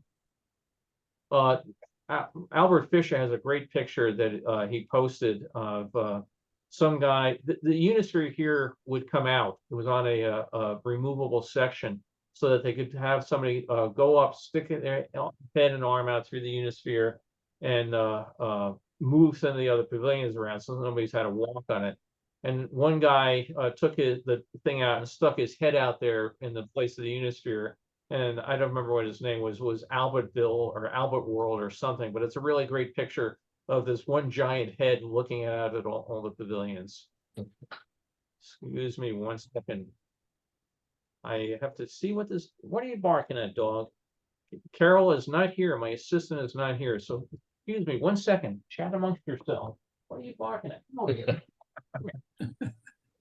Am I the only one that likes the early travel and transportation building better than the one that was built? Oh yeah, yeah. I think it had much nicer design look to it than what was built. So now I got one dog in my lap and the other dog is wondering why she can't fit. The heliport doesn't look tall enough in that model. It looks like it should be 50% higher. Yeah. Simmons Beauty Rest took a big design. I mean, again, they did build a pavilion, but it was a very low-key thing. Again, the idea here is you're going to come out to the World's Fair, you're tired, you could rent a bed and take a nap. I still cannot imagine anybody going to the World's Fair and paying money to take a nap. It's just, and they were very strict, making sure it was one per room. So, you know, but yeah, this would have been a massive pavilion, never built. Okay. You could stay in there overnight and they wouldn't know. And then you come in the next day, you're in the grounds. Oh, they were very prompt. You got about 30 minutes, and at 31 minutes, the timer went off. They came, shooed you out, changed the sheets, and got it ready for the next person. I don't imagine they still actually had very many people, but it was well staffed. Again, helicopter. This is all in just this journal box with official slides. This gives you an idea of, by the way, what a lot of these slides look like as I start working on them. Here's the marina. You know, they put them on El Cheapo product. This is the initial color correction, and I'll get further into it as we go along. But, you know, that's why these things take so much time. Again, giant official presentation. What are we doing here? If we look over at these guys, they're from Westinghouse, and what they are getting ready to do in this particular day is to bury the time capsule. So none of this was here during the fair. This is a temporary stage put out. Here is where the marker is at the World's Fair, and that's over the 1939 time capsule. Here is the pipe that went down to the 1964 time capsule. So they are up on the stage. They're just getting ready to lower this down, and then they fill it with tar and cap it over. So if you're ever at the fair and you say the fair site, and you decide that you want to take a time capsule home, and you can't move this giant granite disc here because it's kind of heavy, I'm giving you the hint. Go about 4 people lengths away over here and start digging, and I think it's about something like 30 feet down. So you might be able to get to that before the park police get you. Again, It's only random 30 stuff. feet? Yeah, Only it's about 30 30 feet down. Yeah, Random stuff that's in here. This is a slide of somebody's print, because you can see they even took it at an angle, but they're building one of the retaining walls for an unknown pavilion. I think it may be General Motors from other pictures I have. And some stuff's open and, going along. So, again, I just left these all in here, and then they get mixed in with more concept art. So again, close-up details. This particular one's interesting because you see here and here, these 2 fountains. Here, others are added in. So another map. This particular one, I don't know if it had a date on it, but all sorts of things, again, that did not get built. We never saw Project 64 built. That was a proposed thing about proposing the future and how we all band together will be great. I have no idea what Kevlon was going to be. Some of these show up. Data patterns, no I idea. think that's probably Revlon. Yeah, that's what I was gonna Cosmetics. I think suggest. it's Revlon. It could be. Yeah. Yeah. Okay, Did data you ever patterns. Did the you ever whole- wonder if Moses was still around? Would there have been a third World's Fair? Yeah, you don't know. The Hall of Medicine and Health never got built. Let's see, Turkey never got built. Again, a bunch of these South American nations never got built. But if you do get a chance to find that book, go off and get it. Hi ho. Heartland States, we saw the artwork before. Georgia. Pennsylvania was supposed to have a large pavilion, and ended up with a small exhibit for 1965 with the Liberty Bell. France, we saw that big model before, where that was going to go. Italy was supposed to come. So all sorts of stuff just never got built. Bill, wasn't that, but the big France pavilion was actually up where, where USSR shows? Yeah. And Yeah. of course they didn't build either. Right, okay. So down below, we How see- far, I'm sorry, how far along did they get into the planning and all that before USSR dropped? they didn't get too far with them. They signed the deal, letter of intent, and I've not seen any artwork that I can recall of the pavilion itself. But they did sign a letter of intent, because I do have a news story, about them congratulating themselves that this thing got signed. But I don't know how far they got after that. Big changes down here. The Marine Center, we saw where all the boats were going to be. Chrysler ended up here, but there was going to be a giant air and space or aerospace pavilion down here. So, Sinclair Dinosaur ended up here, but, all sorts of things moved around. So it is kind of interesting. Here's where the United Nations Pavilion was going to be. This one I got a real kick out of over here. Las Vegas East. I don't know what they were going to do. Showgirls, they certainly couldn't have done any gambling. It wasn't allowed to be legal. But out here, they were going to have Fisherman's Wharf. So you'd go out walk on a pier and have something out in Meadow Lake. Up here, Bourbon Street ended up here instead of where we ended up seeing it built over here. Just all sorts of changes and everything. Now, I've never, for example, found any artwork of Fisherman's Wharf. I don't know what that was intended to be, or how themed or whatever, but that's the neat thing about collecting this stuff, is it just shows up, and there's things you've seen that you've never seen before. More of the fountains. Here again was a concept pavilion in the back. This is the solar fountain here. No idea what the pavilion is supposed to be in the back there. And no, that one does. Yeah, this one does have a name, I believe. Let's see if we can zoom in on it. Harper Goff. So if you're familiar with the name, the guy that did this is the guy that designed the Matterhorn for the 20,000 Leagues Under the Sea, the Disney film. He also was instrumental of the design of the Jungle Cruise at Disneyland and that. Harper Goff was signed by the World's Fair Corporation and did quite a few paintings of fountains and things that were to be built by the Fair Corporation. I've got some really nice one that he did of the Fountain of the Planets that I was able to fully restore. They got into an argument. Some people said, "Oh, Harper designed the Unisphere." No, he designed a lot of what went on around the Unisphere. But Harper, he was. Did you ever meet Harper, Brock? Yeah. Yeah, he was an interesting individual. Another guy with a screen career besides his artwork. Yes. Yes. So, but yeah, he made immeasurable contributions to the world of Disney. Like I said, being a huge 20,000 Leagues fan, Under the Sea fan, to think that the guy painting the Astral Fountain is the same guy that designed Captain Nemo's Nautilus. How the hell do you connect those together? You know. This is another Harper one. This is the Lunar Fountain. Look at this pavilion here. I mean, right out of the Jetsons, isn't it? Again, I will restore the colors and get this one all fixed up. And I believe this is another one of his. Yeah, down at the bottom. Here he is again. He was a prolific guy. Like I said, he did these under commission. I think he worked for the World's Fair Corporation 6 to 9 months, something like that, coming up with this concept art. I don't know how much of this survives, and if so, where it does, but it'd be fascinating to find it someday. Again, some of these things repeated.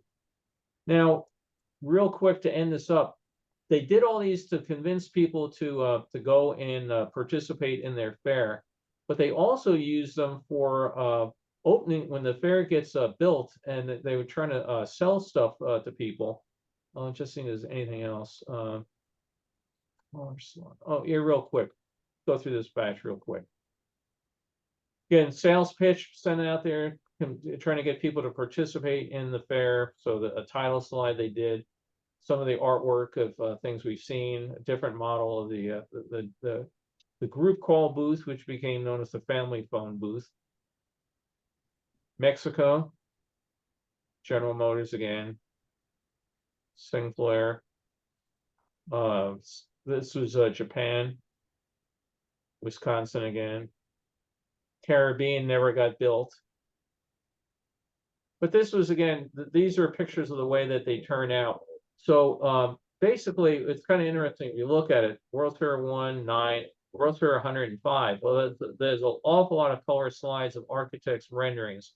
And I've got a bunch of them on CD that I've been selling. But hey, come on, puppy, calm down. There's nobody at the door. They would then, let me just go back and find another folder real quick here. The fair comes along and, day one, when people get there, you want to sell them souvenirs, right? But a lot of the pavilions were not done or ready to go until the fair basically opened. They were still putting down sod and that sort of stuff. So they ended up going and selling a whole bunch of these things on souvenir slides. These are a set of what they call super slides. They're like the Panaview slides, larger things, but this whole thing was architectural stuff. These were sold in envelopes. Sometimes they're sold in envelopes of 10. They were done in plastic sleeves of 4 to 5. But these were, when you first went out to the World's Fair, these were the only souvenir images that you could buy. A lot of these show up in other, pictures, that sort of thing. The quality control on them is really kind of dreadful. Again, making copies of copies of copies of copies. But it is kind of interesting to see how many different things. And they must have sold 80 or more of these slides, with architect renderings that went out there that when you came home from the fair, this was the only thing that you could buy. Then you could later, as the fair was open, they took more pictures and sold the ones that we got to know. I think my mail is being delivered.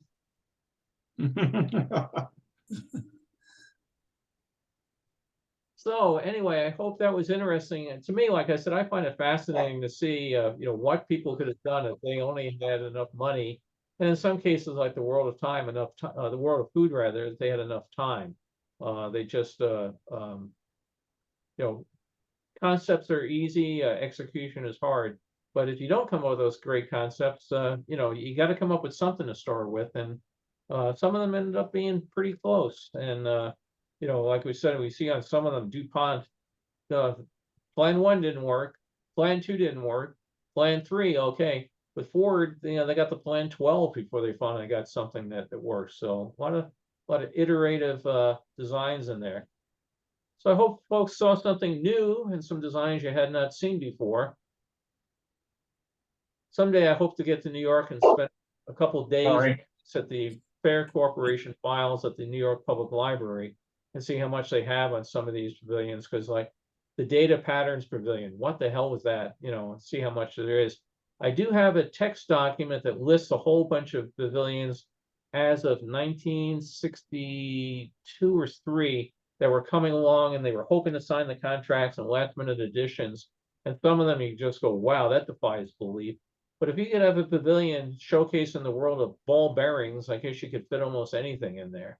And with Thanksgiving approaching, we're going to meet in the next couple of weeks or not?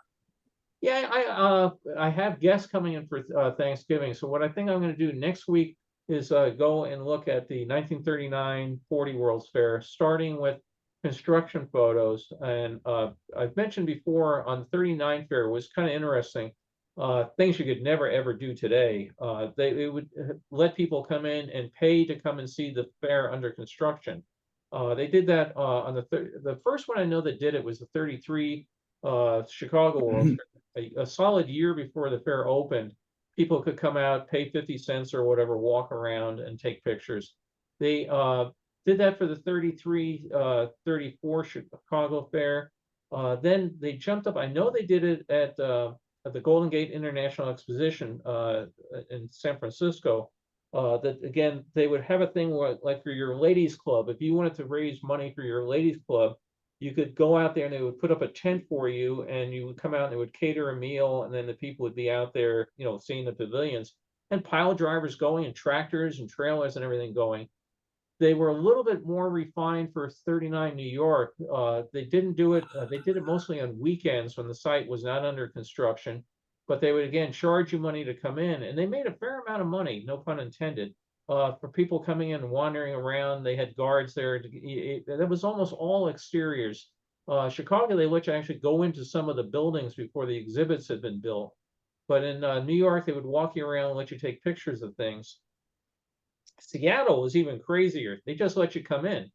They didn't charge admission. The gates were open pretty much on the weekends, and they let people come in. And most of the work was not being done, but in some of the pictures you can see guys with a bulldozer and they're dragging along. But people just wandering by, standing at the base of the Unisphere, or the Space Needle rather, watching them pour the concrete. I mean, they're literally closer to the thing than I am to my car in my driveway. And New York did not do that. New York, basically the 64 fair, by then somebody had thought maybe we should not kill people or do something when we're doing this. So, they didn't do it. But I got this, again, going through this box, I found a stack of photos about this thick from the 39 World's Fair, and about a third of them were construction shots of people just walking around. So I'll probably show those next week, and they're going to be a little off tilt there because they're in the scanner and I didn't all straighten them up. But there's some really neat stuff there, and some of the things that are really cool are like some of the statues that have been delivered and they've been put up on a pedestal. But you see the pedestal is just a bunch of 2x4s and 4x8s that now they're going to go and put a fake base around it and make it nice and add plaques and everything. So there's all sorts of catwalks and sculptures and boards and everything, and somebody just walking around taking pictures. I got a real real kick out of That that. sounds interesting. Unfortunately, I can't be here in the next 2 weeks. Oh, well, I'm heading up north for the holidays. I'll be in Washington next week and Philadelphia the week after. welcome to YouTube. Yeah. I will, what you call it? Watch it on YouTube. Put it this way, it all depends on how much house cleaning I can get done during this week, because my wife, my daughter and her baby and her husband are coming, and then my brother's coming. So I have a whole Thanksgiving week. We're going to be very, very busy. And right now, my guest room looks like World's Fair and Warehouse number 17.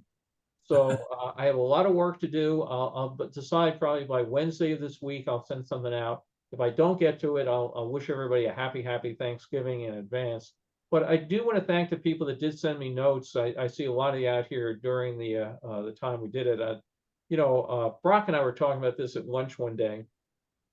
Do you do it once a month, once a week, whatever? And I don't know what once a week makes it easy for me to not think, is this the week I'm doing it? No, if I do it every Saturday, I know. But like I said, now that I've kind of made the decision that all the pictures do not need to be perfect, boy, I've got a lot of stuff that's scanned that I can go through. And if you don't mind seeing the occasional dot of dirt on somebody's nose, we can get through a lot of stuff. Hi, Chris. Chris is another retired Imagineer, for folks that don't know her, and we've seen each other at several events, and she asked about the talk, and I sent her the invite, and she joined us. So, Chris, would you like to say hi to the bunch? Unmute. Yay. Okay. Hi, everybody. I think I Hello. only know in person Brock is the only person that I've worked with actually and hung out with. But no, I love these, and there's a whole bunch of reasons I love them. Some of them is just it's extremely. The first one is always extremely interesting. I think, Bill, that your take on things is it's familiar, it's intellectual, it's human, it's fun, it's insider, and it connects to all of us with what our experiences were at Imagineering or at Designs or wherever these people from. And I appreciate everything about it. I don't know if I can make all of them, but it feels very special to me. So it's special. Appreciate you joining. Chris, would you just want to mention some of the bigger projects you worked on for folks that aren't familiar with your work? Oh, okay. I'll go in reverse. I worked on Rise of the Resistance, the latest one, producer in Disneyland. Before that, I was on a flight with Joe Rohde on a Flight of Passage for the Avatar Land and overall Avatar World. Before that was New Fantasyland for all of Florida when we did that and opened in 2012. And before that was Expedition Everest. And before that was just Blue Sky with John Georges and all those great people. And I worked on the Millennium Project in '99, installed that in Florida. I've been incredibly lucky to have worked on some of the most amazing projects and worked with some most incredible people. And the one that started it all, where I met Brock, was Tokyo Disney Sea. I came in fall of '96 and just got to meet every single person on the project because I was a kind of a project overall person, and created the facility attraction information notebooks, which included all the Reader's Digest version of all the information that anyone from OLC needed to know about stuff. And so I got to meet amazing people and have a great time. When you worked on these attractions, do you ever consider how to increase the number of people per hour that can go through there? I wasn't part of the engineering group that did that, but I worked with them. So I kind of was that kind of the glue. I was a project coordinator to start off with, and then I became a show producer. So supporting the creative. So worked with everybody on every aspect of all different things, and was extremely fortunate to have gotten that experience. Yeah, that's nice. Thank you. Oh, you're welcome. It's an interesting question, or as one of the projects I worked on for Epcot was something that was going to be called the Tron Arcade. And we had some really neat, at the time, technology. One of the things was you were going to get a virtual hang glider. And you got on the hang glider, if you lean left, it went left. And I was dating myself, telling somebody about this the other day, laser disc branching technology, which, yeah, we did this whole mock-up with MIT. It was really great. And then they said, okay, what's your throughput on it? And we said, and we built one of these things at WED, and it worked really well, but what's your throughput? And we started, well, you know, we could probably get, 10 people an hour through each one of these things. And they said, no, we need to. And So on now average. when you go to Soaring over California, what's this supposed to be an arcade? That was the whole thing. And so they tell you to come up with an arcade. You don't pump thousands of people an hour through an arcade. But now they said, oh, this is even better than we thought. How do we get it so we can put 100 people through it? And I said, well, we Right. built 100 of these things. You did not thinking out of the box. Now you go to Soaring and you go, oh, somebody thought it out of the box. I mean, Yeah. it's Yeah. a Well, one of the things I loved about bringing things back to more of an intimate experience is that they let us experiment. It was amazing. When we did New Fantasyland, one of the attractions was Enchanted Tales with Belle, and we wanted to improve on the meet and greets, which we called the Kiss and Dismiss or the Love and Shove attractions. Love and shove. So we ended up being able to create this experience where about 25 people went in. And, if you look it up online, it's really beautiful. But in a nutshell, 25 people, a smaller group, get to be in the library with Belle as there's a Lumiere figure, an animatronic, which was very, was cutting edge at the time. And you reenact the story with Belle of how the day that she fell in love, or you're there the day that she falls in love with the beast, but you tell the story of how she met him. So kids all get little props to act out who is the horse and who is the beast and who are the little characters in the play. And then they do the story at the direction of Lumiere.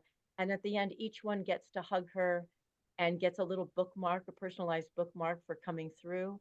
And it's one of the most incredible experiences. So to your point of, going from how can we put more people through it? It was how can we have a smaller, intimate experience, but yet not have it be a kiss and dismiss? Don't they ever tell you to shorten the length of the attraction to keep the crowd moving? No, we came up with a amount of time. So what happened was we had two libraries, two Bells, two libraries, and one magic mirror room where they had the pre-show experience. So they came through, had the pre-show experience. They went into a second room where they got awarded the parts by the wardrobe was an animated figure who was there, and the guest handed out the parts, and then they went into the library. So the way the clockwork of the system worked is that you had two Bell operations going. They came into the pre-show, they went into the second room, and the way that they distributed them to the two different Bell rooms is that we got enough throughput to satisfy the park and to satisfy, and so it was a really nice compromise and a really good meeting of the minds and a meeting of the hearts to make it a great experience and yet feel that connection. Actually, all these attractions have a pre-show. It's their way of distracting you for how long you've been waiting in line. Yeah, and this one, remarkably was not like that. It was like you go in, you really should look it up on YouTube. Like you go into Maurice's workshop, and then you go through a magic mirror with a special effect that oh gosh, I can't think of his name now. A couple of like my special effect geniuses did that expands from being a mirror on the wall that you can see to being full length, turns into a doorway that opens and you go through it, where it was originally a mirror on the wall that you saw yourself in. And you go through that into the castle where you meet the wardrobe, and then you go through that into the library. So it's each part of it is integral to the story and engaging and like an attraction. It's stunning. Or the way you described the pre-show is like being on hold with Apple or whatever, because they ask you, your model number, the product, blah blah blah, and then when the advisor comes on, they ask you the same thing again. Right, and yeah, and that didn't happen with our attraction, thankfully, because I know exactly what you mean. Speaking of getting lots of people, so I went to the World's Expo in Dubai, Expo 2020, it actually was Expo 21-22. But the Japan Pavilion had this absolutely confounded, I could swear a couple words, idea of letting 30 people in every 15 minutes. You had to make reservations at 9 in the morning, competing with, 200,000 other people trying to make reservations. You'll never get in. And you never got in. Yeah, and you couldn't even just choose like, I'll take any hour that it'll give me. You had to choose 9 a.m. And then of course, you realize 9 a.m. is full, everything else was full. But they're looking, apparently are going to do a similar thing at Expo 2025 in Osaka next year, which, we were talking about things running behind, they're way behind. You have to make reservations for specific days to attend, which is hard for overseas people to do. And then 3 days out, if you're, let's say you're there on June 1st, 3 days out from June 1st, you can start reserving spots for pavilions. Well, I'd hate to get there. The only pavilion I can get a reservation for that day is, whatever, Ghana or something. I can't get anything popular. Yeah, All the distance. It kind of I takes the miss- fun out of it all, doesn't it? Yeah, You I can't- you miss the can't be spontaneous.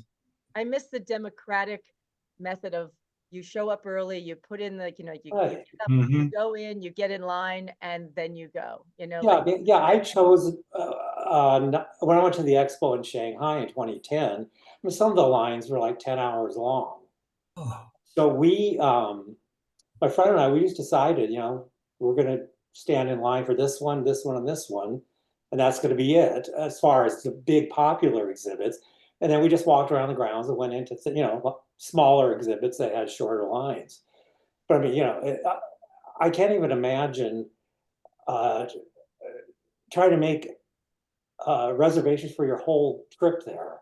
No, It just no, doesn't make sense to me. No, No, we hardly go to Disneyland anymore. We were just talking to friends yesterday about it, because they were saying, oh, well, we got reservations for this and reservations for that. And now Disney's come up with their new super, pay lots of money, you can go to the front of the line. So, which just pisses me off to no extent. me too. Yeah, I had a friend, and he's been on this talk, Ken Carpenter. Ken is the sort of guy, he's an NASA engineer, works on the Hubble and all this. When he wanted to go to Florida, he had literally, we're going to go to this pavilion at 9:05 to 9:27.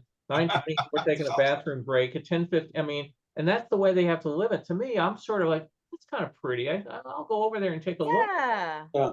And to yeah, have me too. Disneyland today and know that everything is planned out in advance to the minute. And they got stuck in, they had a reservation to go see the Haunted Mansion with the holiday overlay on it. And they had terrible, terrible traffic. And I got down there, so they missed their spot. And luckily they have passes, so that they're just going. But I mean, did you go to the parks much these days, Chris or Brock? I went recently. I hadn't been for years, like with COVID, that whole section of period of time, I hadn't gone down for years, and I finally went twice in the last 6 months, and I had a nice time, but I do not like any of the digital stuff, and a lot. I know I say fine, I'm old, I don't care. I just seems very much that they're removing humans from a lot of the processes, and I like humans, and I like I like the fact that people have jobs, I like that people are able to interact with other people, and I don't like doing it on this. I don't like staring at my phone. I like being spontaneous like you, like, oh, let's go have a hamburger over here. It's Yeah. I think it's really wrung the enjoyment and the visceral experience out of it. And when I worked on the Enchanted Tales with Belle one, there was no reservations for that. That was like you stood in line and then you were in whatever group that went in. And I I wish our rides were back that way again, because I know that part of that was people would people would wait in line, but people would also fill the shops, and they'd fill the corridors if they're all beelining for a fast And lightning lane. they're also sneaky the way they hide the lines. You go up to the Yeah. entrance, there's no line. You walk in, and the line zigzags through for hundreds of yards. That's where Yeah. everybody is. You don't Well, realize that. Once you're in there, it's hard to get out. There's Yeah. a whole science to that. I worked on some part of the computer modeling for some of that on how long people go, lines of sight and all that sort of thing. And yeah, it definitely makes a difference. I mean, the queue area that we ended up putting in for Pirates was, was remarkable, because you came by and all of a sudden you're going over by the treehouse, and where'd all this come from? But again, some days you don't need it. Well, now you almost always need it, but you could cut things off. Then they had to take some of that out for Indiana and other odds and ends. But yeah, I mean, it's that's where it's actually interesting, because the early Imagineers had a lot of this down pat, And that's one of the contributions Walt made to the 62 World Fair, was that he had Imagineers, again, he was so busy expanding Disneyland, they couldn't do it. But he worked with the Seattle World's Fair on things like line of sight and cues and that sort of stuff. And that's why when they saw the giant line I've shown on one of my pictures of all the people stretched out for the Ford show, all the way up to the Space Needle, he said Ford for 64 said, we can't do that again because it's going to be hot, it's going to be miserable. So they spent a fortune on the pre-show, which Wed built all the little miniature villages and everything for the pre-show. But again, you want people showing up your pavilion happy and not going, son of a Right. bitch, you know? Yeah, Yeah. exactly. And when we did Expedition Everest, I mean, I think there was a real push for about 5 or so years, and luckily I was there for that when we were doing New Fantasyland, where it was called queue enhancement and interactive queues, because you knew people were going to be standing in line for a long time. And at that point, the idea was keep them happy, have them something visually that was going to entertain them. And at some point, like with Winnie the Pooh, they actually had interactives in the queue for the children to do little puzzles and things, and you could go off to the side and play on stuff. But Expedition Everest I loved because you had the regular long queue, which had a museum and it had a shop. I mean, like a fake shop of the guys who, and the like the tour expedition company, and it had all of these different areas that you went through. You learned so much about the myth of the Yeti, the culture of the people in the town, what you would need to bring on an expedition. And then when we did the fast pass portion of it, the fast pass was a condensed version of all the things you had in the other. It was like, but you still got the same fun and visual impact and things that you learned. And Do you think children care about that, or just for the adults' benefit? Oh, I think that kids need to look. Although now kids look at this crap and it's disgusting. Well, it's interesting. We went to Harry Potter in Florida a number of years ago. Did you know Paul Osterhout? Yeah, Paul was working over there, and he arranged to get us on the VIP lines. And it was really great because there were 4 or 5 hour lines to get on some of the things. But you were mentioning the VIP, the fast pass, thing. They had the same sort of thing for some of the stuff. But it was like we were going through it so fast. Well, matter of fact, the only time I've been on Mickey's Runaway Railway, because every time I went there, it was 101. It was down. It was closed, so the lines were, sold out until the Thanksgiving. We got down there one day, just as they had come down from repair, dropped the rope, and we ran through that pre-show. Well, that's cool. That's right. I got to go back someday and see it and see the whole pre-show, because everybody tells me it's so good, and I'm literally running because I got everybody in Toontown running behind me to get in there. But you end up missing it. But were you there, Chris, when when Epcot opened? No, I didn't join Imagineering until 96. Okay. And so I was a civilian. I went to Epcot not the year that it opened, but I went as a guest a couple years later. Because that's one of the few rare things where Disney, from my point of view, really blew the pre-show. We'd have all these meetings and they didn't want to do pre-shows to anything. And they were convinced that the throughput of the park was going to be so high you didn't need anything. And we'd be at meetings and arguing about it. And we're spending so much money on everything that Epcot cost. They just said there's no money for anything, just build it. And then the week it opened, everybody was going, oh crap, because they hadn't even to the point of putting the little holes in the pavement to put the poles, to put the chains, to put to put lines. Oh my God. Outside, energy kept going down all the time with lots of problems with it. But you'd be outside and it'd be just a giant mob of 3,000, 4,000 people all trying to get through one turnstile. And so the week it opened, everyone was like drilling holes and putting things and basically going over to the Magic Kingdom and stealing all their chains and ropes and everything to do something. It was, and you're sitting there and you say, well, I'd like to say I told you so, but I don't want to get fired. So right. Yeah. They keep raising the prices enough, that problem will go away. No, but I think one of the best pre-shows that I can remember from the 60s was the Bell Telephone Circle Vision, because it was, like Chris was saying, it was interactive. And it was fascinating because, push button phones were something new. Yeah. The picture phone was still a concept. So, I sometimes, my cousins or whatever would go in Disneyland and we'd start playing with that stuff. And we'd actually play with that stuff through 3 2 or 3 showings of the circle vision, and then Mhm. finally go in, once we were finished playing with all the touch tone phones and all that. Oh, So yeah. Well, that's where again in '65 when GE, they had the long lines for GE in '64, 2, 3 hour, sometimes 4 hour waits standing in the sun. They put in what they call a progress lane, the up, down, back, forth, but they were in shade. They had misters and they had fans, and the GEs loved. They also had TV sets playing GE commercials.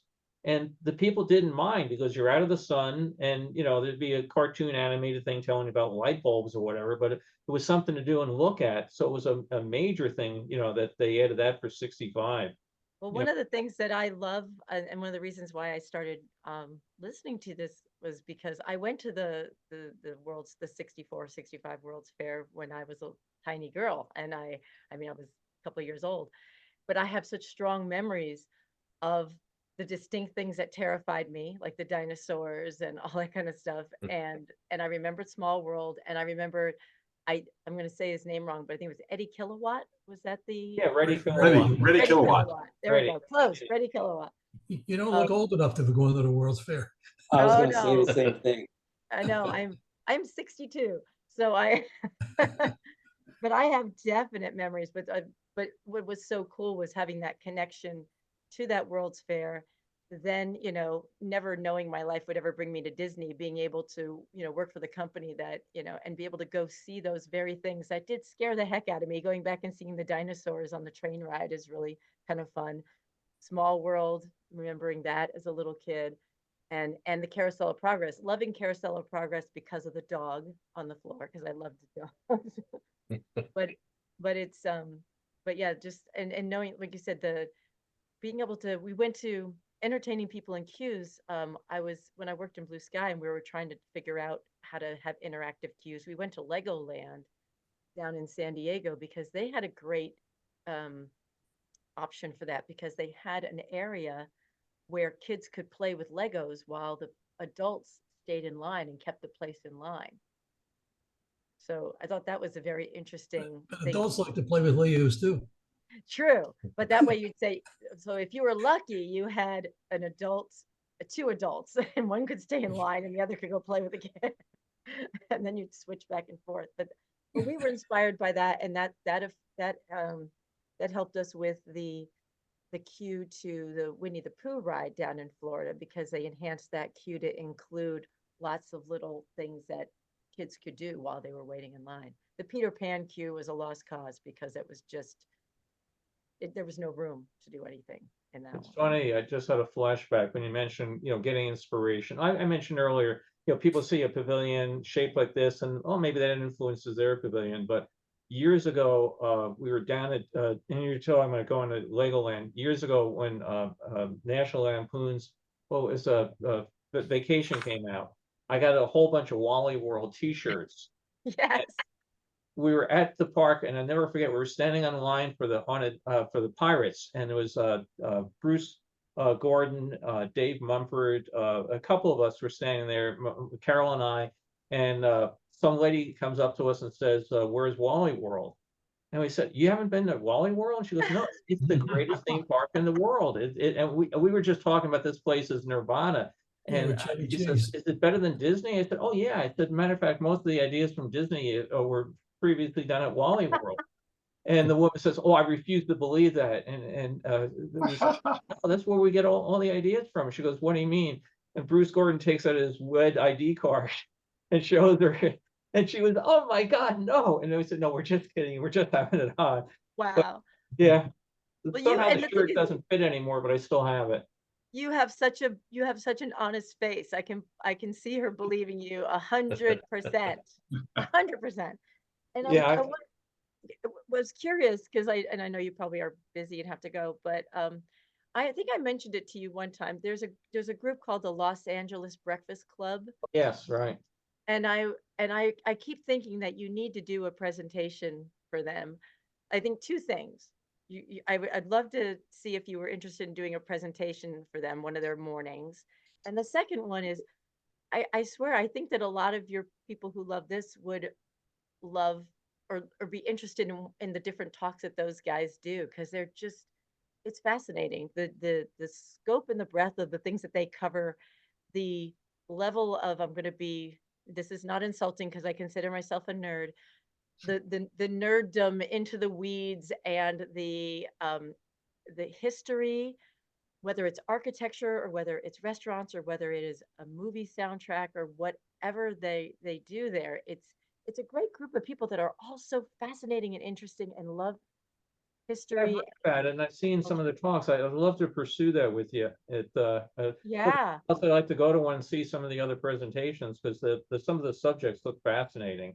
Well, recently they had Yeah. one where a guy did the whole thing. It was about the origins of the tiki room, and I mean they've done a lot of niche Disney things. They've done niche, mid-century modern. If you've ever heard of Charles Phoenix, I don't know if you know Oh, yeah. Charles Phoenix. He's done one or two presentations there. He's just a trip and a lot of fun, and he would drool over some of the sketches that you had in this presentation. I mean, just that mid-century. Yeah, I mean, if they're interested, I could do the talk. Matter of fact, think of it. The very first talk I think I did when we started this was about Disney and World's Fairs. Excuse me.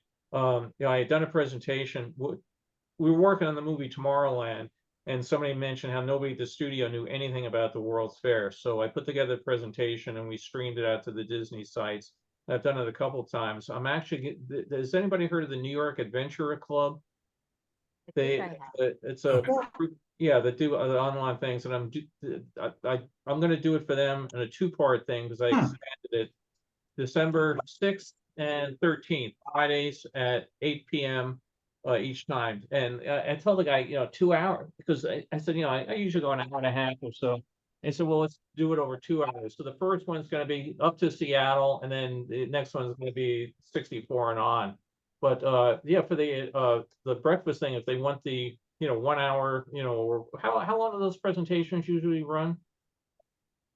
Those are usually 45 minutes, something like Yeah, that. I can go a whack little, it I mean, down. an hour, yeah, because I mean, and then you haven't been, but then you get the whole pre of the presentation is what's also fascinating and eccentric and interesting. I mean, they have this club's been around, it'll be 100 years next year.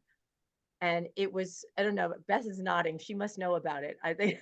No, it just sounds fascinating. I live in Atlanta, but it sounds amazing. It's one of the coolest things. It's been around for 100 years. In a nutshell, it was started by like the rich moguls in Los Angeles, the businessmen and the producers and things like that. And they would have horseback rides down at Griffith Park in the once a week in the morning, and then they'd have breakfast and they would talk about important things, and they would know fascinating people and politicians and things like that. And they would invite people to come and join their talks and their breakfasts. It evolved into a big club. Walt Disney was a member, politicians were members, visiting dignitaries from other countries would come. They have an initiation that they do for people. You would expect them to have a grand poobah. That's the one thing they don't have is a grand poobah. They have cryptogram. They have funny songs. They have a handshake. They do all of these things. You get that, and you have breakfast, right? So and I wish I was better at quickly Googling and putting it in the chat for the link. But all you have to do is look up the Los Angeles Breakfast Club, and there's a website, and then you can see the upcoming events. You can see there's a Los Angeles Times did a little video article on it a year or so ago, so you can actually get a feel for it. It is everybody who goes there, you're immediately a friend. That's the whole thing. As you walk in, there's no strangers, and they sing silly songs. They actually use real slides when they do this. Like, they go through these crazy sing-alongs.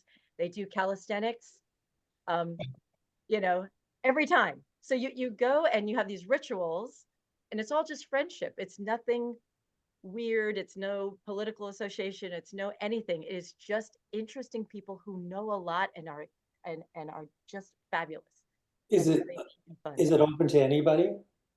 Is it open to anybody? Anybody can come to the presentations. And if you want to, then you can join and become a member, and there's dues, and you get initiated. And it is nothing but delightful. That there's sounds like, it there's no sounds like, downside.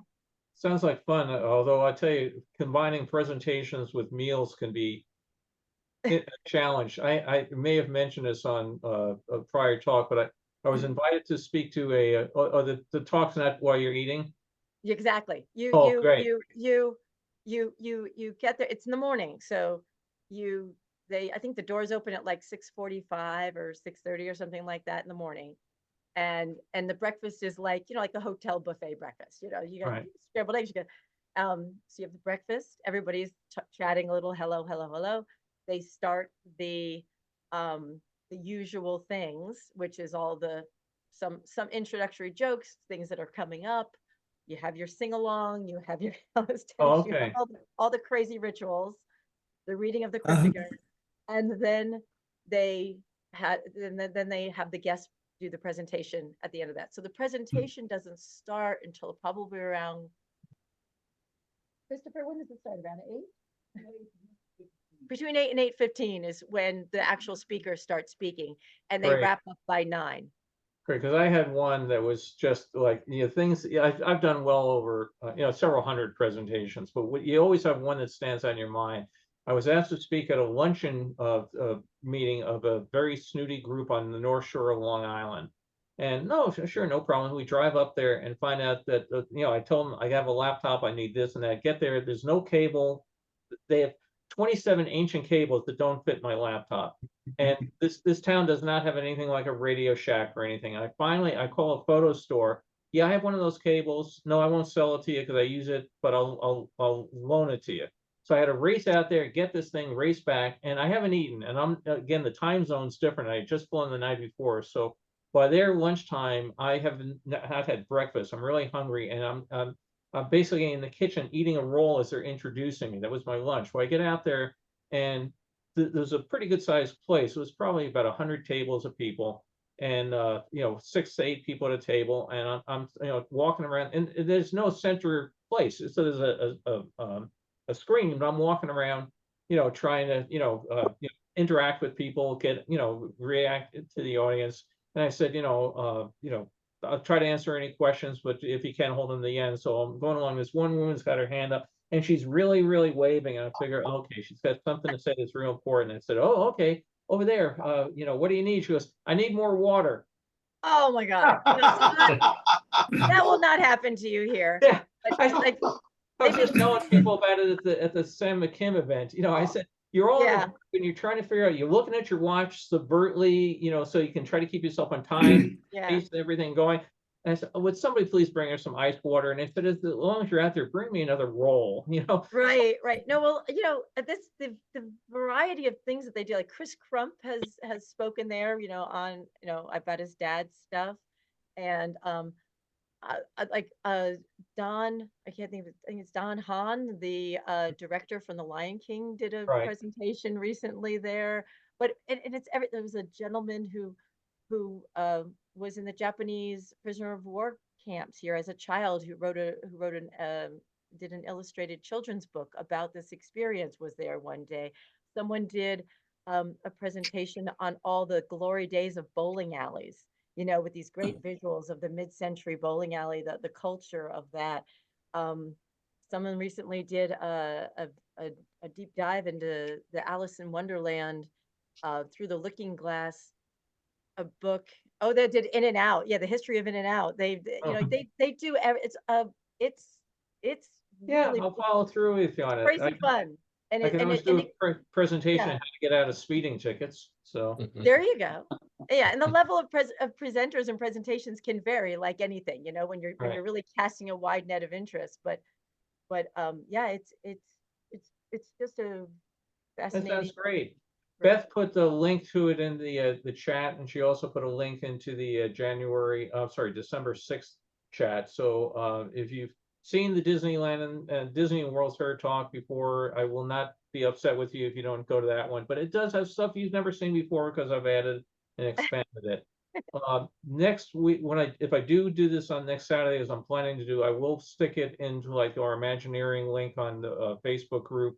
I'll plug it on some other groups, but just coming back today, since we hadn't seen each other for several months, I just wanted to you know, in case people want to, you know, reminisce or whatever. I figured we'd get it among friends this time. So, well, appreciate everybody joining, and I look forward to seeing you. And I guess, Brock, there's a lunch coming up, one of Debbie's things, but is it at the at the one at the what's the name of the restaurant? Oh, I'm just blanked out because you asked the question. Emma Shanner, yeah. Camishanner, yeah, it's the Christmas luncheon Yeah. that they do every year. I may skip that one because I've gone to the last 2 or 3 years of it, and there's so many different rooms. You don't get to meet people, and you're all jammed in. And you know, I like it more when you know the others you can get around and actually talk to people. So I haven't decided about going to that one.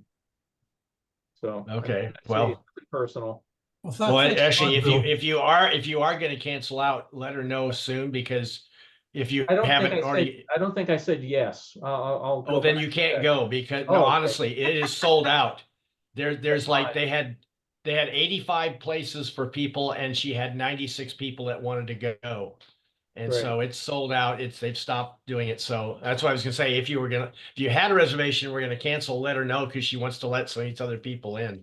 Yeah, I have to get. I'm working on with her project for the Disneyland 70th anniversary for something, so I got to call her about that anyway. So, Okay. well, thanks. And again, I hope to be here next week, depending on get the house cleaning done. You know, everything's great. You wake up in the morning, and what did I have today? But an attack of vertigo. So it's like, oh, great. Oh, I really want to be no. vacuuming and yeah, I haven't had one in 9 months or so. Carol, my wife, said it's probably stage fright. So we'll see if it goes away. Well, thanks a lot, Bill. I'll see you in It's a 3 weeks. great Thank excuse you, for Bill. not cleaning up. Okay. Great seeing you all, and hope to see you in a week. And See you in 3 weeks. 3 weeks. 3 weeks, Eric. Bill, great presentation. Really enjoyed seeing you all again. Great. Take care. Bye-bye, Bye, everybody. everybody. Bye-bye. Thank you. You're welcome. Bye.